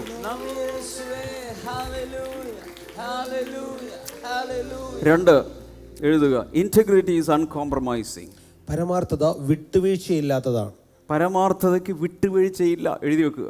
പരമാർത്ഥതയുള്ളവർ വിട്ടുവീഴ്ചയില്ലവർക്ക് എന്ന് വെച്ചാൽ കഠിന ഹൃദയന്മാരെന്നുള്ള അർത്ഥത്തിലല്ല പറയുന്നത്.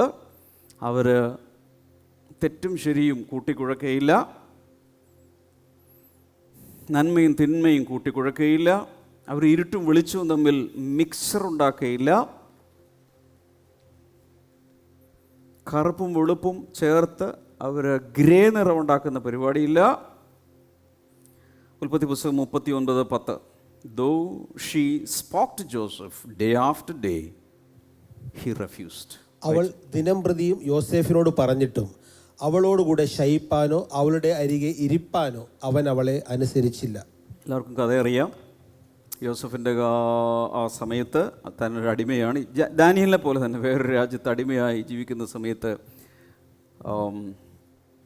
പൊത്തിഫറിൻ്റെ ഭാര്യ മിസ്സസ് പൊത്തിഫർ, അവളുടെ പേര് പോലും നമുക്കറിയില്ല. എഴുതാഞ്ഞത് നന്നായെന്ന് ഞാൻ പറയുന്നു. ഇങ്ങനത്തെ കഥാപാത്രങ്ങളുടെ പേരും നമുക്ക് വേണ്ട. അവിടെ പറഞ്ഞിരിക്കുന്നത് എങ്ങനെയാണ് പറഞ്ഞിരിക്കുന്നത്? ദിനംതോറും ദിനംതോറും പറഞ്ഞേ, ദിനംതോറും അവനെ പ്രലോഭിപ്പിച്ചുകൊണ്ടിരുന്നു, ഭർത്താവില്ലാത്ത സമയത്ത് തന്നോടൊപ്പം ശയിക്കുവാൻ. അവിടെ പറയുന്നത് ദിനംതോറും പറഞ്ഞേ, ദിനംതോറും. അത് എന്ന് വെച്ചാൽ ആ പ്രലോഭനം വന്നത് ഒരു ദിവസമല്ല, തുടർച്ചയായി എത്ര ദിവസങ്ങൾ, എത്ര ആഴ്ചകൾ, എത്ര വർഷങ്ങൾ നമുക്കറിഞ്ഞുകൂടാ. പക്ഷെ ഇത്രയും പ്രാവശ്യം ആവർത്തിച്ച് പ്രലോഭിപ്പിച്ചിട്ടും അവളോടുകൂടെ ശയിക്കുവാനെ അടുത്ത് പോയിരിക്കാൻ പോലും സമ്മതിച്ചില്ല. ഓർക്കുക, ഇവിടെ നോക്കുക, ഇന്നത്തെ പോലെ അന്ന് സൺഡേ സ്കൂളില്ല, ഇന്നത്തെ പോലെ നമ്മുടെ കയ്യിലിരിക്കുന്ന പോലെ ബൈബിളില്ല അദ്ദേഹത്തിൻ്റെ കയ്യിൽ, മോശയുടെ കൽപ്പനയില്ല, അന്ന് വന്നിട്ടില്ല, ന്യായപ്രമാണം അന്ന് വന്നിട്ടില്ല, ഒരു പാസ്റ്ററില്ല, ഒരു മെൻറ്ററില്ല, കൂടെ ഇരുന്ന് പ്രാർത്ഥിക്കാൻ ഇൻറ്റർസെസേഴ്സ് ഇല്ല, ഒരു ഹെൽപ്പുമില്ലാതെ സമയത്ത് അദ്ദേഹം എന്ത് ചെയ്തു? ആ പാപത്തിന് വഴങ്ങിയില്ല. വഴങ്ങിയിരുന്നെങ്കിൽ ആ ചരിത്രം നമ്മൾ ഇന്ന് ബൈബിളിൽ വായിക്കില്ലായിരുന്നു. വഴങ്ങിയില്ല. കുടുംബക്കാരും കൂടെയില്ല, കസിൻസ് ഇല്ല, ചേട്ടന്മാരില്ല, പപ്പയില്ല, മമ്മിയില്ല, അറിയാവുന്ന ആരും. കാരണം ഇത് വേറൊരു രാജ്യത്തല്ലേ, ആ ഭാഷ സംസാരിക്കുന്നത്, ആ നാട്ടുകാരും അടുത്തില്ല. CC ക്യാമില്ല, സോഷ്യൽ മീഡിയ ഇല്ല, ഒന്നുമില്ലാത്ത സമയത്ത് ഹി വാസ് സേഫ്. ആ തെറ്റ് ചെയ്യാൻ വളരെ സുരക്ഷിതമായിരുന്നു. എന്നിട്ടും അദ്ദേഹം ചെയ്തില്ല. അതിൻ്റെ പേരാണ് ഇൻറ്റഗ്രിറ്റി, ഹൃദയ പരമാർത്ഥത.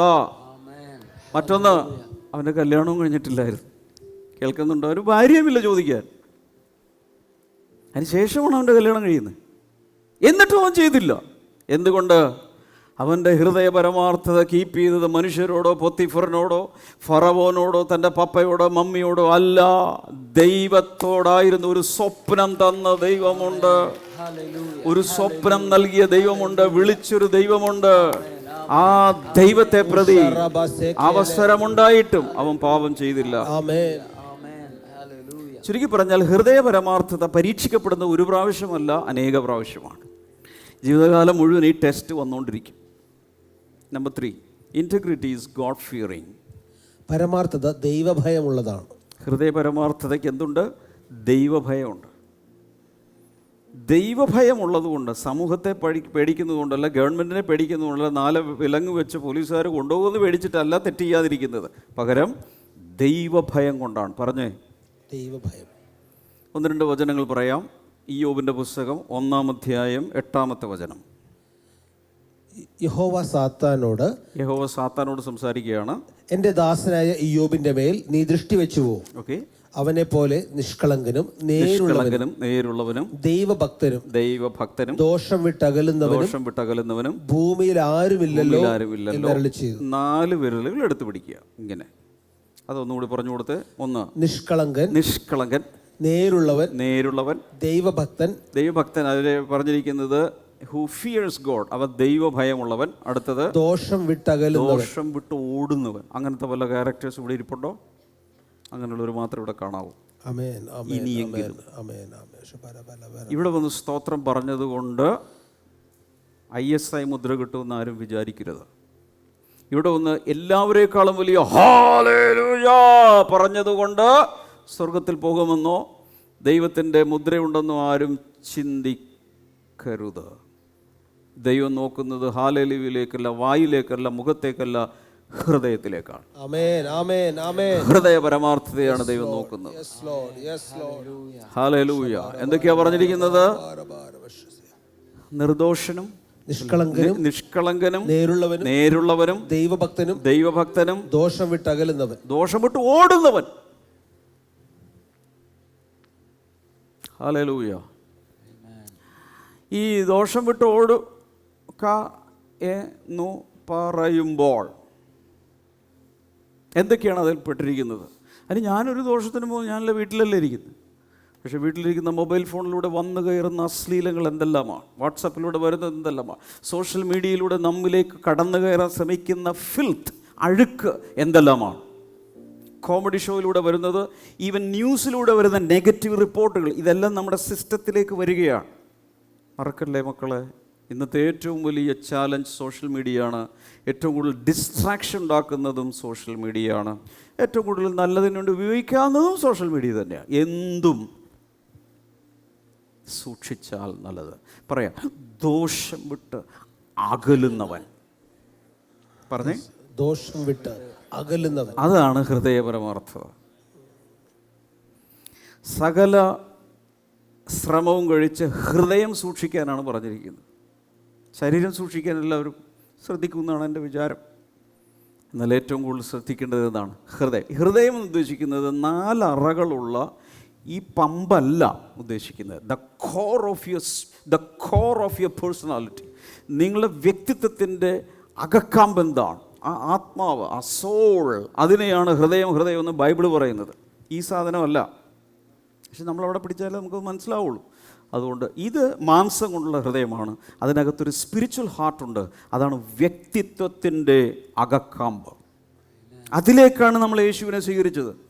ഹൃദയം കൊണ്ട് യേശുവിനെ വിശ്വസിച്ചത്. ഈ ഹൃദയം, ഈ പമ്പല്ല ഉദ്ദേശിക്കുന്നത്. പിന്നെന്താണ്? നമ്മുടെ ആത്മമനുഷ്യൻ. ഹല്ലേലൂയ. ഇനിയാണ് ഒരു സൂത്രം കാണിച്ചു തരാം. ഉൽപ്പത്തി പുസ്തകം 39:9 വായിച്ചു നോക്കുക. അതുകൊണ്ട് ഞാൻ ഈ മഹാദോഷം പ്രവർത്തിച്ച് ദൈവത്തോട് പാപം ചെയ്യുന്നത് എങ്ങനെ എന്ന് പറഞ്ഞു. ഇത് ആരോട് പറഞ്ഞാണെന്ന് അറിയാമോ? ആ പെണ്ണിനോട് പറഞ്ഞാണ്. ഏത് പെണ്ണ്? പൊത്തീഫറിൻ്റെ ഭാര്യയോട് യോസഫ് പറഞ്ഞതാണ്. എന്ത്? ഒന്നുകൂടി വായിച്ചേ. അതുകൊണ്ട് ഞാൻ ഈ മഹാദോഷം പ്രവർത്തിച്ച് ദൈവത്തോട് പാപം ചെയ്യുന്നത് എങ്ങനെ എന്ന് പറഞ്ഞു. ആരോട് പാപം ചെയ്തത്? ദൈവത്തോട്. നിന്റെ ഭർത്താവിനോട് പാപം ചെയ്യുന്ന, പപ്പയോടും മമ്മിയോടും പാപം ചെയ്യുന്ന, സമൂഹത്തോട്, ഈ രാജ്യത്തോട് പാപം ചെയ്യുന്ന, അതല്ല പറഞ്ഞത്, ദൈവത്തോട്. ലൂക്കോസിന്റെ സുവിശേഷം 15:11 മുതൽ താഴേക്ക് വായിക്കുമ്പോൾ ധൂർത്തപുത്രന്റെ ഉപമ അവിടെ എഴുതിയിട്ടുണ്ട്. ആ ഉപമയിൽ ധൂർത്തപുത്രൻ മാനസാന്തരപ്പെട്ടപ്പോൾ പറഞ്ഞ വാക്കുകൾ എന്താണ്? അപ്പാ, ഞാൻ നിന്നോടും സ്വർഗത്തോടും പാപം ചെയ്തിരിക്കുന്നു. അപ്പനോടല്ലേ പാപം ചെയ്തത്? അല്ല, ആദ്യം പാപം ചെയ്യുന്നത് സ്വർഗത്തോടാണ്. നാം ചെയ്യുന്ന ഓരോ തെറ്റുകളും ദൈവത്തിനെതിരെയുള്ള തെറ്റുകളാണെന്ന് ഓർക്കുമ്പോഴാണ് ദൈവഭയം വരുന്നത്. അയ്യോ, ഞാൻ ചെയ്യില്ല. പിടിക്കപ്പെടുവാനുള്ള ഒരു സാധ്യതയുമില്ല, ആരുമില്ല. വളരെ സേഫായിട്ട് പോലും ചെയ്യാതിരിക്കാനുള്ള കാരണം എഴുതിയിട്ടുണ്ട്. എതിരിക്കുന്നത് ഇങ്ങനെയാണ്: how could I do such a wicked thing and sin against God? ദൈവത്തിനെതിരെ ഞാൻ എങ്ങനെ പാപം ചെയ്യും? Number 4, integrity is trustworthy. പരമാർത്ഥത ആശ്രയയോഗ്യമാണ്. ഹല്ലേലൂയ. വിശ്വാസയോഗ്യമാണ്, ആശ്രയയോഗ്യമാണ്. ലൂക്കോസിന്റെ സുവിശേഷം 16:10 whoever can be trusted with very little can also be trusted with much. അത്യല്പത്തിൽ വിശ്വസ്തനായവൻ അധികത്തിലും വിശ്വസ്തൻ, അത്യല്പത്തിൽ നീതി കെട്ടവൻ അധികത്തിലും നീതി കെട്ടവൻ. ഹല്ലേലൂയ. കൊച്ചു കൊച്ചു കാര്യങ്ങളിൽ പോലും എന്ത് ചെയ്യരുത്? നീതികേട് കാണിക്കരുത്. ഞാനൊരു കഥ ഇങ്ങനെ കേട്ടു, സംഭവതയാണെന്നാണ് എൻ്റെ വിശ്വാസം. ഒരിക്കൽ ഒരു രാജ്യത്ത് ഒരു പാസ്റ്റേഴ്സിന് സ്ഥലം മാറ്റമുള്ള ഒരു ഓർഗനൈസേഷനിൽ വർക്ക് ചെയ്യുന്ന ഒരു പാസ്റ്റർ 3 വർഷമൊക്കെ കൂടുമ്പോൾ സ്ഥലം മാറ്റം വരും. അങ്ങനെ പുതുതായ ഒരു സിറ്റിയിലേക്ക് അദ്ദേഹം പാസ്റ്ററായി വന്നു. സഭാ ചാർജ് എടുത്തു. അദ്ദേഹത്തിന് ഒരു സ്ഥലത്ത് നിന്ന് മറ്റൊരു സ്ഥലത്തേക്ക് ബസ്സിൽ പോകണം. ബസ്സിൽ യാത്ര ചെയ്യുന്ന സമയത്ത് കണ്ടക്ടർ ടിക്കറ്റ് എടുത്ത സമയത്ത് പണം തിരികെ കൊടുത്തപ്പോൾ തുറന്നു നോക്കിയപ്പോൾ കിട്ടേണ്ട ബാലൻസിനേക്കാൾ കൂടുതൽ പൈസ കയ്യിൽ വന്നിരിക്കുന്നു. അദ്ദേഹം സീറ്റിൽ പോയിരുന്നു. പിന്നെ നടന്നതൊരു വടംവലിയാണ്. വലിയൊരു സാമ്പത്തിക ബുദ്ധിമുട്ടിലൂടെ പോകുന്നൊരു കാലമാണ്. ഒരു ഭാഗത്ത് അദ്ദേഹത്തിൻ്റെ ഹൃദയത്തിൽ പറയുന്നു, പൈസ തിരിച്ചു കൊടുക്കുക, അത് നിൻ്റെ അല്ല. മറുഭാഗത്ത് പറഞ്ഞു, ഈയൊരു സാമ്പത്തിക ബുദ്ധിമുട്ടിൻ്റെ അവസ്ഥയിൽ ദൈവം തന്നൊരു ഗിഫ്റ്റാണെങ്കിലോ, കയ്യിൽ വെക്കുക. ബസ് കമ്പനിക്ക് വേണ്ടത്ര കാശുണ്ട്. ഈ കൊച്ചു ചില്ലറ കൊണ്ട് ഈ കമ്പനി ഒന്നും മുടിഞ്ഞു പോകാൻ പോകുന്നില്ല. അതുകൊണ്ട് പോക്കറ്റിലിടുക. അപ്പോൾ പാസ്റ്ററുടെ അകത്ത് എന്ത് വന്നു? ഹൃദയം രണ്ടായി മുറിഞ്ഞിരിക്കുക. ഒരു ഭാഗം പറയുന്നത് തിരിച്ചു കൊടുക്കുക, മറ്റേ ഭാഗം പറയുന്നത് പോക്കറ്റിലിടുക. അത് ദൈവം തന്നൊരു അനുഗ്രഹമാണ്. ബസ് സ്റ്റോപ്പ് പോകുന്നു, തനിക്ക് ഇറങ്ങാനുള്ള ബസ് സ്റ്റോപ്പ് പോകുന്നു. താൻ പെട്ടെന്ന് ചാടി ഇറങ്ങാൻ പോകുന്ന സ്റ്റെപ്പിൻ്റെ അവിടെ എത്തിയപ്പോൾ പെട്ടെന്ന് ഒരു ഇമ്പൾസ് എന്നതുപോലെ പോക്കറ്റിൽ കൈയിട്ട് അധികമായി കിട്ടിയ പൈസ കണ്ടക്ടറുടെ കയ്യിലേക്ക് എടുത്തു കൊടുത്തു. കണ്ടക്ടർ ഉടനെ തിരിച്ചു അദ്ദേഹത്തോട് ചോദിക്കണേ, പാസ്റ്ററാണോ? ഈ ചർച്ചിലെ പാസ്റ്ററാണോ? കുറച്ച് നാളായിട്ട് എനിക്കൊരു വലിയ ആഗ്രഹമായിരുന്നു ഏതെങ്കിലും ഒരു ചർച്ചിൽ പോയി ദൈവത്തെ ആരാധിക്കണം. അപ്പം ഞാനിങ്ങനെ പ്ലാൻ ചെയ്തുകൊണ്ടിരിക്കുകയാണ്. ഞാൻ മനഃപൂർവ്വം കുറച്ച് പൈസ കൂടുതൽ തന്നതാണ് അവിടെ വരണോ വേണ്ടേ എന്ന് ചെക്ക് ചെയ്യാൻ വേണ്ടി. പാസ്റ്റർ ബസ്സിൽ നിന്നിറങ്ങി തല ചുറ്റുന്ന പോലെ തോന്നി. ഒരു വിളക്ക് കാലിൽ കയറി പിടിച്ചിട്ട് പറഞ്ഞു, കർത്താവേ, ഈ ചില്ലിക്കാശിന് ഞാൻ നിന്നെ വിറ്റ് കളയേണ്ടതായിരുന്നു, എന്നെ രക്ഷിച്ചതിനായി നന്ദി.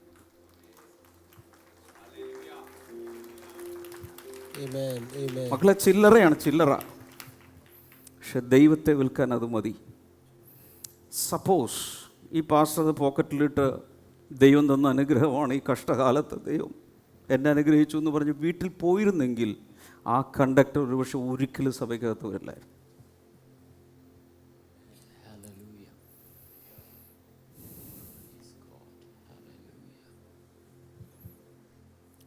ചില്ലറകളുടെ ക്രയവിക്രയം പോലും വീക്ഷിക്കുന്ന മനുഷ്യരുമുണ്ട്, സ്വർഗമുണ്ട്.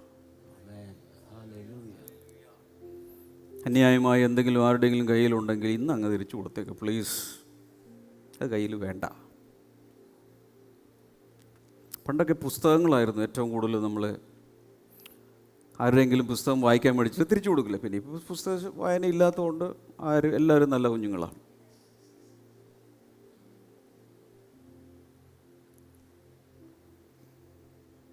നമ്മുടെ ചില പെരുമാറ്റങ്ങൾ കൊണ്ട് പലരുടെയും രക്ഷയുടെ വഴി അടയ്ക്കാം. അവർ നമ്മൾ വീക്ഷിക്കുക.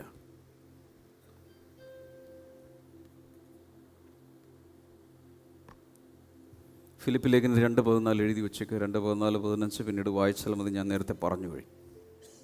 Number 5 last, integrity leaves a lasting legacy. പരമാർത്ഥത നിലനിൽക്കുന്ന ഒരു പൈതൃകം അവശേഷിപ്പിക്കുന്നു. ഹൃദയപരമാർത്ഥതയോടെ ജീവിച്ചാൽ, മാതാപിതാക്കൾ ജീവിച്ചാൽ അതൊരു പൈതൃകമാണ്. ലെഗസി, ലാസ്റ്റിംഗ് ലെഗസി, നീണ്ടു നിൽക്കുന്ന നിലനിൽക്കുന്നൊരു പൈതൃകം ഉണ്ടാകും. സദൃശവാക്യങ്ങൾ 20:7, the righteous lead blameless lives, blessed are their children after them. പരമാർത്ഥത്തിൽ നടക്കുന്നവൻ നീതിമാൻ, അവൻ്റെ ശേഷം അവൻ്റെ മക്കളും ഭാഗ്യവാന്മാർ. ഹൃദയപരമാർത്ഥയോടെ നടക്കുന്നവർ നീതിമാൻ, അവൻ്റെ ശേഷം അവൻ്റെ മക്കളും ഭാഗ്യവാന്മാർ. ഇവിടെ നോക്കിയേ, മാതാപിതാക്കൾ മരിക്കുന്ന സമയത്ത് മക്കൾക്ക് എന്തെല്ലാം കൊടുക്കാൻ പറ്റും? സ്വത്തിൻ്റെ എല്ലാ പിള്ളേർക്കും ഈക്വലോ അല്ലെങ്കിൽ എഴുതി വച്ചിരിക്കുന്ന അനുസരിച്ചോ വിൽപത്രം അനുസരിച്ചൊക്കെ കൊടുക്കാം. വീട് കൊടുക്കാം, നിലം കൊടുക്കാം, ബാങ്ക് ബാലൻസ് കൊടുക്കാം. അപ്പനും അമ്മയും മരിച്ചു കിടക്കുമ്പോൾ കുളിപ്പിക്കുന്ന സമയത്താണ് ചിലതൊക്കെ ഊരിയെടുക്കുന്നത്. ഇവിടെ നിന്നൊക്കെ ഊരിക്കൊണ്ടുപോകും. ഇതൊക്കെ അടുത്ത തലമുറയ്ക്ക് കിട്ടി. ഇവിടെ പറയുന്നൊരു കാര്യമുണ്ട്. എന്താണത്? ഹൃദയ പരമാർത്ഥത്തോടുകൂടി നടന്നാൽ അവൻ്റെ ശേഷം അവൻ്റെ മക്കൾ ഭാഗ്യവാന്മാർ. Wrong translation. ഇത് ഭാഗ്യക്കുറിയല്ല, അനുഗ്രഹിക്കപ്പെട്ടവർ. അങ്ങനെയാണ് അതിൻ്റെ ശരിക്കുള്ള ട്രാൻസ്ലേഷൻ വരേണ്ടത്. അവിടെ പറഞ്ഞിരിക്കുന്നത് the righteous lead blameless lives, blessed are their children after them. Blessed എൻ്റെ അർത്ഥം, ഹൃദയപരമാർത്ഥതയോടെ ഇവിടെ ഇരിക്കുന്ന ഏതെങ്കിലും പപ്പമാർ, മമ്മിമാർ, മാതാപിതാക്കൾ, അച്ഛന്മാർ, അമ്മമാർ ജീവിക്കുവാണെങ്കിൽ മക്കളുടെ മേൽ ഒരു വലിയ അനുഗ്രഹം ഡെപ്പോസിറ്റായി, ഇൻഹെറിറ്റൻസായി വന്നു ചേരും. ഒരു പക്ഷേ നിങ്ങളിലൊക്കെ ചിലരുടെ മാതാപിതാക്കൾ ഹൃദയപരമാർത്ഥികൾ ജീവിച്ചത് കൊണ്ടായിരിക്കാം നിങ്ങളിന്ന് രക്ഷിക്കപ്പെട്ട്, നിങ്ങളിന്ന് അനുഗ്രഹിക്കപ്പെട്ടുകൂടി ഇരിക്കുന്നു. I don't know. ചില കേസിൽ അതെല്ലാം പോട്ടെ, അറിയില്ല. അടുത്ത തലമുറ, നമ്മുടെ മക്കൾ അനുഗ്രഹിക്കപ്പെടണമെങ്കിൽ ഇന്ന് നാം ഹൃദയ പരമാർത്ഥതയോടെ ജീവിക്കണം. ആരെയും തട്ടിച്ചോ പറ്റിച്ചോ വഞ്ചിച്ചുള്ള ഒന്നും കയ്യിലുണ്ടാകരുത്, വീട്ടിലുണ്ടാകരുത്, ബാങ്കിലും ഉണ്ടാകരുത്. ഒന്നും വേണ്ട. എന്തെങ്കിലും ഉണ്ട് ഇപ്പം കൊടുത്തേക്ക്. കാരണം മക്കളുടെ മേൽ അത് ലെഗസിയായി ഇൻഹെറിറ്റൻസായി വന്ന് വീഴരുത്, വേണ്ടാത്തത്. എനിക്കൊരാഗ്രഹമുണ്ട്, ഇന്നിവിടെ ആരാധിക്കാൻ വന്നിരിക്കുന്ന എല്ലാവരുടെയും മക്കൾ അനുഗ്രഹിക്കപ്പെട്ട് കണ്ടിട്ട് നിങ്ങൾ മരിക്കാവും. ആമേൻ, ആമേൻ.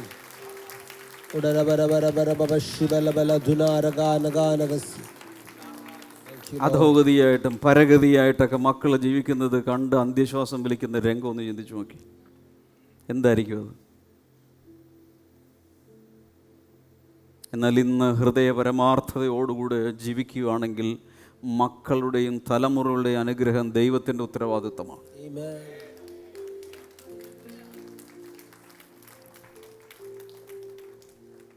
ഇസ്രായേൽ മക്കളുടെ അടുക്കൽ ദൈവം പ്രത്യക്ഷപ്പെടുമ്പോഴൊക്കെയും പറയുന്നൊരു കാര്യമുണ്ട്, ഞാൻ യഹോവയായ ദൈവമാകുന്നു. അല്ലല്ല, ഞാൻ അബ്രഹാമിൻ്റെയും ഇസഹാക്കിൻ്റെയും യാക്കോബിൻ്റെ ദൈവമാകും. Self introduction. കർത്താവ് വന്നിട്ട് പറയുകയാണ്. കർത്താവിന് എന്തിനാണ് അവരുടെ കെയർ ഓഫിൽ ഇൻട്രൊഡ്യൂസ് ചെയ്യുന്നത്?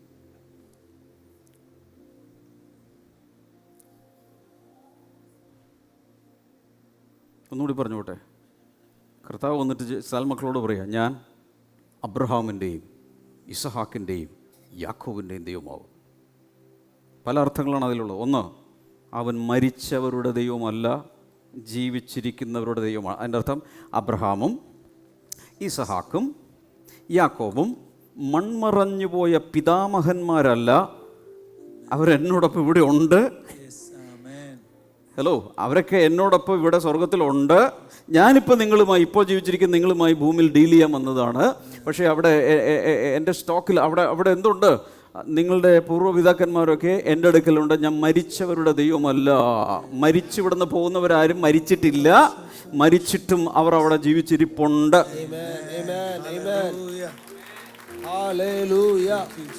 രണ്ട്, 3 തലമുറകളെ എണ്ണിപ്പറഞ്ഞാൽ ആ വംശാവലി അനുഗ്രഹിക്കപ്പെട്ടിരിക്കുന്നു എന്നാണ് അർത്ഥം. 3 തലമുറകൾ ഒരുമിച്ച് ആരാധിക്കുന്ന ഒരു സഭ ഭൂമിയിലുണ്ടെങ്കിൽ ആ സഭ വളരെ സ്റ്റേബിളാണ്, അനുഗ്രഹിക്കപ്പെട്ടതാണ് എന്നാണ് അതിൻ്റെ അർത്ഥം. ദൈവകൃപയാൽ ഇവിടെ 4 തലമുറയൊക്കെ ഉണ്ടെന്നാണ് എൻ്റെ വിചാരം. അബ്രഹാമിൻ്റെയും ഇസഹാക്കിൻ്റെയും യാക്കോബിൻ്റെയും 3 തലമുറ എണ്ണിപ്പറഞ്ഞാൽ അതിൻ്റെ അർത്ഥം ആ കൂട്ടം, ആ കൂട്ടായ്മ, ആ വംശം, ആ വംശാവലി അനുഗ്രഹിക്കപ്പെട്ടിരിക്കുന്നു.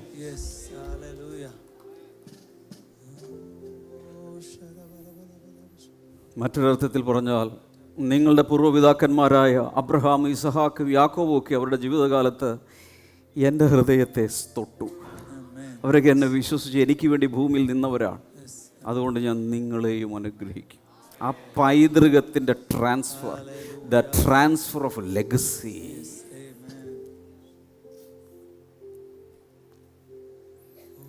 ഹല്ലേലൂയ. ഞാൻ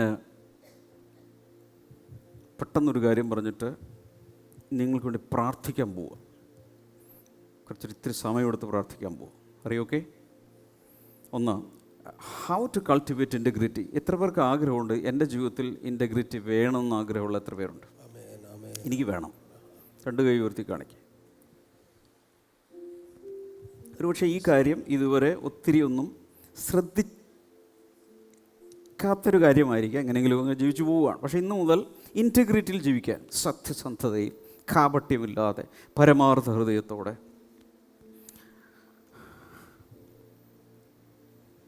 ജീവിക്കാൻ താല്പര്യമുള്ളവർക്ക് എങ്ങനെ വളർത്തിയെടുക്കും? ഒന്നോ, വ്യക്തികളെക്കാൾ ദൈവത്തെ ഭയപ്പെടുക. പലപ്പോഴും പലരും മോഷ്ടിക്കാത്തത് മനുഷ്യരെ പേടിച്ചിട്ടാണ്, അല്ലേ? പോലീസ് ഒന്ന് പിടിച്ചാലോ, ക്യാമറയിൽ വന്നാലോ എന്ന് പേടിച്ചിട്ടല്ലേ നമ്മൾ കക്കാത്തെ. അതിന് പകരം എന്ത് ചെയ്യണം? യോസഫ് ചെയ്തതുപോലെ ദൈവത്തെ പേടിച്ചിട്ട്, ഇല്ല ദൈവം കാണുന്നുണ്ട്. ഏറ്റവും വലിയ CC ക്യാം പറഞ്ഞോട്ടെ, 7 ക്യാമറകളാണ്. അതേതാണ്?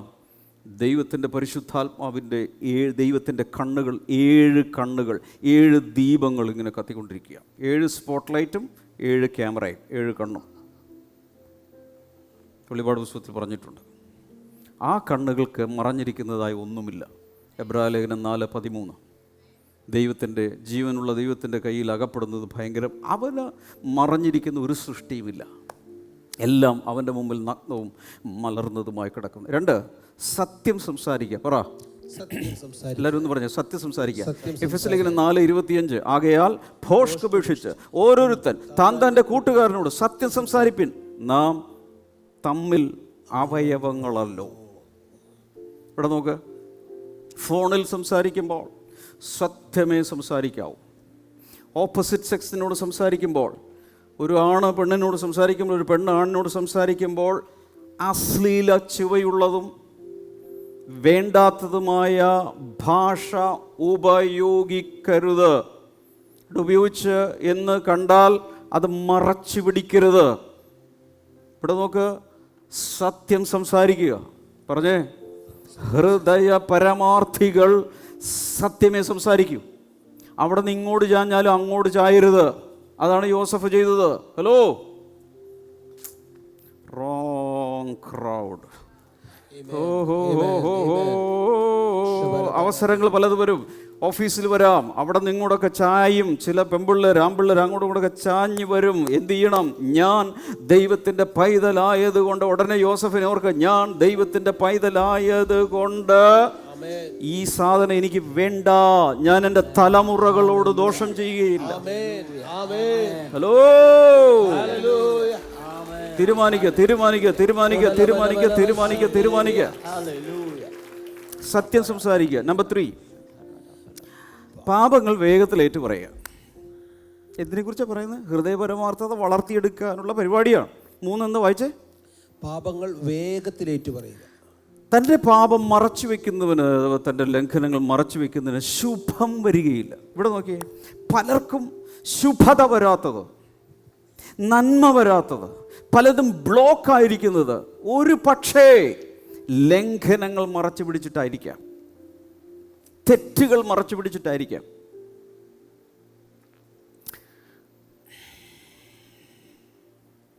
ഈ ബൈബിളിൽ ഗേഹസി എന്ന് പറയുന്ന ഒരാളെ കേട്ടിട്ടുണ്ടോ? ആരെങ്കിലും കേട്ടിട്ടുണ്ടോ? ആരായിരുന്നു അത്? ഏലീശ എന്ന് പറയുന്ന ആളുടെ ശിഷ്യനായിരുന്നു ഗേഹസി. തനിക്കൊരു പ്രവാചക അഭിഷേകമുള്ള വിളിയുള്ള ഒരാളായിരുന്നു. പക്ഷേ നയമാൻ വന്ന സമയത്ത് ഒത്തിരി വലിയ റോയൽ ആയിട്ടുള്ള കുറേ ഗിഫ്റ്റുകളൊക്കെ കൊണ്ടുവന്നു. ഏലീശ പറഞ്ഞു, എനിക്ക് വേണ്ട, ഞാൻ മേടിക്കില്ല. പക്ഷേ ഗേഹസി എന്ത് ചെയ്തു? പുറകെ പോയി യജമാനം പറഞ്ഞു വിട്ടു എന്ന് പറഞ്ഞുകൊണ്ട് കുറേ മേടിച്ചു. എന്നിട്ട് എന്ത് ചെയ്തു? തൻ്റെ വീട്ടിൽ കൊണ്ട് വെച്ചിട്ട് കൈ കഴുകി വന്ന് നിന്നു, നല്ല കൊച്ചിനെ പോലെ നിന്നു. അപ്പം തന്നെ പ്രവാചകൻ പിടിച്ചു, കള്ളം പറഞ്ഞു. പിന്നെ അന്ന് എന്ത് സംഭവിച്ചു? അവനൊരു ഗിഫ്റ്റ് കിട്ടി. എന്തായിരുന്നു? കുഷ്ഠം പിടിച്ചു. തൻ്റെ ശരീരം മുഴുവൻ കുഷ്ഠം പിടിച്ചു. ഇതുപോലെ തന്നെ ആഖാൻ എന്ന് പറയുന്ന ഒരാൾ ആയിപ്പട്ടണം പിടിച്ച സമയത്ത് ഓർക്കുന്നുണ്ടോ? ശപഥാർപ്പിത വസ്തുക്കൾ ചിലത് കൊണ്ടുപോയി കൂടാരത്തിനകത്ത് കുഴിച്ചിട്ടു, അവിടെയും പിടിക്കപ്പെട്ടു.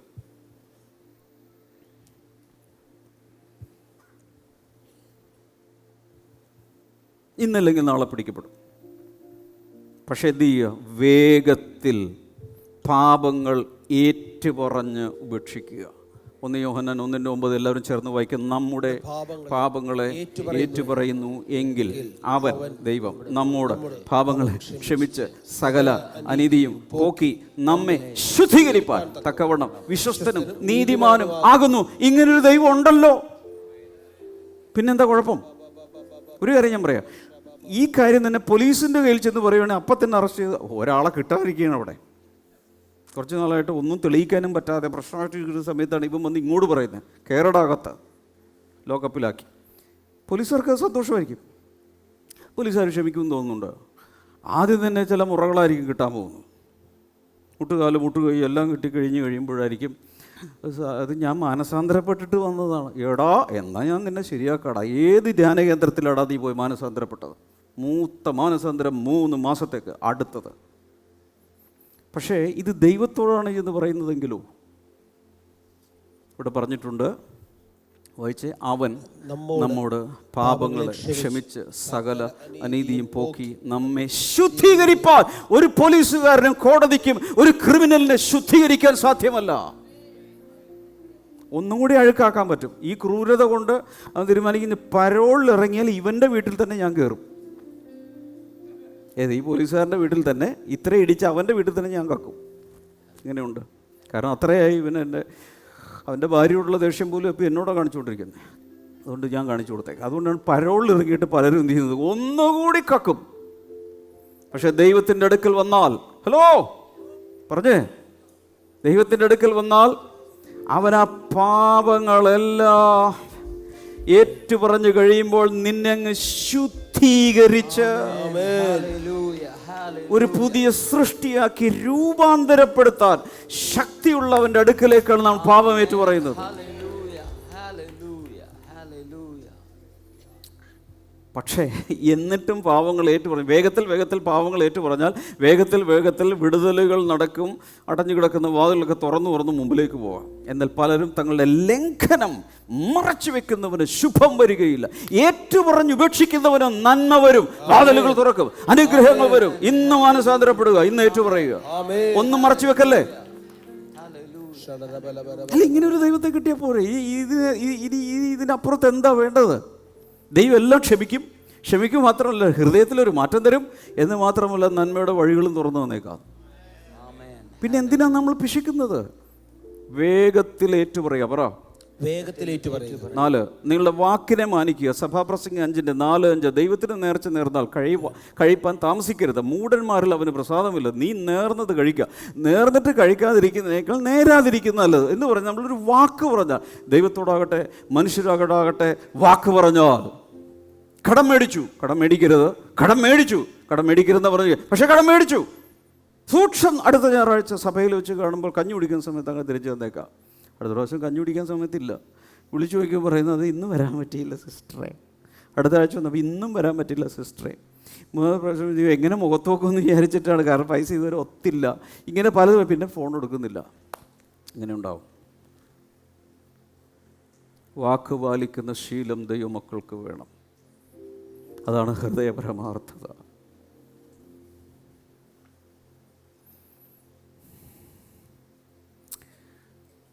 ഇന്നത്തെ വചന ശുശ്രൂഷ കേട്ടിട്ട് നിങ്ങൾ പോലീസുകാരെ പോലെ എന്നെ ഇടിക്കാൻ പോകുന്ന പോലെയാണ് ഇരിക്കുന്നത്. നിങ്ങൾക്ക് ഇഷ്ടപ്പെടുന്നില്ലേ?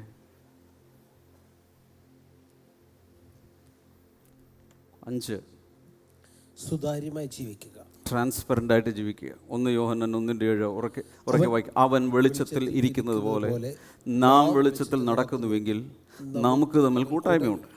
അവൻ്റെ പുത്രനായ യേശുവിൻ്റെ രക്തം സകല പാപവും, ഇങ്ങനെ സകലം പാപം പോക്കി. നിങ്ങൾ പറ, സകല പാപവും എന്ന് വെച്ചാൽ എല്ലാ പാപങ്ങളും പോക്കി നമ്മെ ശുദ്ധീകരിക്കും. ആമേൻ. അതിനല്ലേ മക്കളെ സഭയിൽ കർത്താവ് കൊണ്ടുവന്നത്?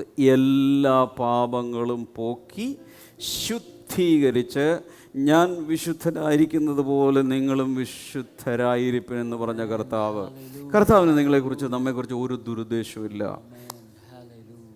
യിരെമ്യാവിന്റെ പുസ്തകം 29:11 പറയുന്നതിനനുസരിച്ച്, നിങ്ങൾ പ്രത്യാശിക്കുന്ന ശുഭഭാവി വരുവാൻ തക്കവണ്ണം നിങ്ങളെക്കുറിച്ചുള്ള എൻ്റെ നിരൂപണങ്ങൾ ഇന്നവെന്ന് ഞാൻ അറിയുന്ന അവ തിന്മയ്ക്കായിട്ടല്ല, നന്മയ്ക്കായിട്ട് തന്നെ. നിനക്കും നിൻ്റെ തലമുറകൾക്കും നന്മ വരുവാനുള്ള ഉദ്ദേശമല്ലാതെ, സതുദ്ദേശമല്ലാതെ ദുരുദ്ദേശങ്ങളൊന്നും നിൻ്റെ സ്വർഗീയ പിതാവിന് ഇല്ല. ഹൃദയപരമാർത്ഥതയോടെ ഈ തലമുറയിൽ ജീവിക്കാമെങ്കിൽ നീയും നിൻ്റെ തലമുറകളും അനുഗ്രഹിക്കപ്പെടും. അടഞ്ഞുകിടക്കുന്ന എല്ലാ ഡോറുകളും ഗേറ്റുകളും കർത്താവ് തുറന്നു തരും.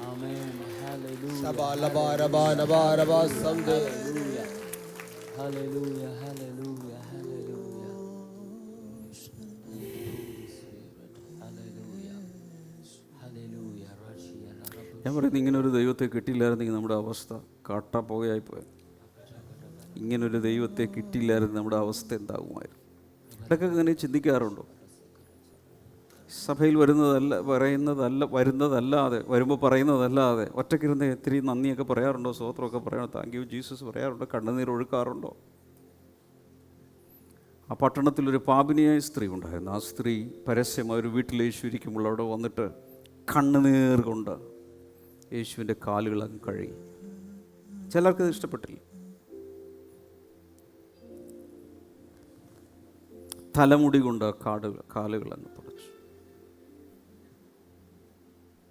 ഒറ്റയ്ക്കിരിക്കുമ്പോൾ അതൊക്കെ ചെയ്യാം.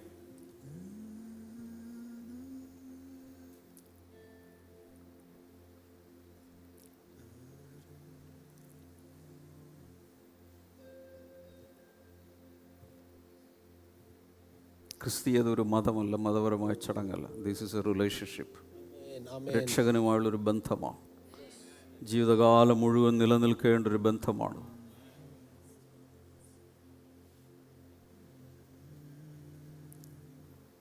യുഗകാലം മുഴുവൻ നിലനിൽക്കേണ്ട മാറാത്ത ഒരു ബന്ധമാണ് രക്ഷകനുമായിട്ടുള്ള ബന്ധം.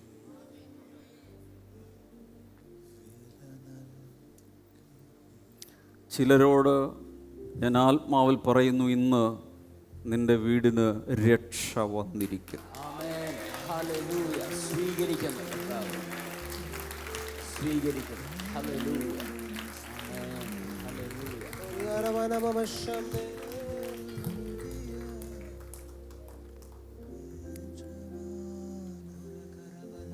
ഹൃദയപരമാർത്ഥതയോടെ ഈ തലമുറയിൽ ജീവിക്കാനും ആ ഒരു അവകാശം അടുത്ത തലമുറകളിലേക്ക് പകരാൻ ഈ ഭൂമിയിൽ ജീവിച്ചിരിക്കുമ്പോൾ ഹൃദയപരമാർത്ഥതയുള്ള ഒരു ദൈവത്തെ പ്രതിനിധീകരിക്കാനും താല്പര്യമുള്ളവരും തീരുമാനിക്കുന്നവരും രണ്ട് കാലിൽ എഴുന്നേറ്റ് നിൽക്കുക.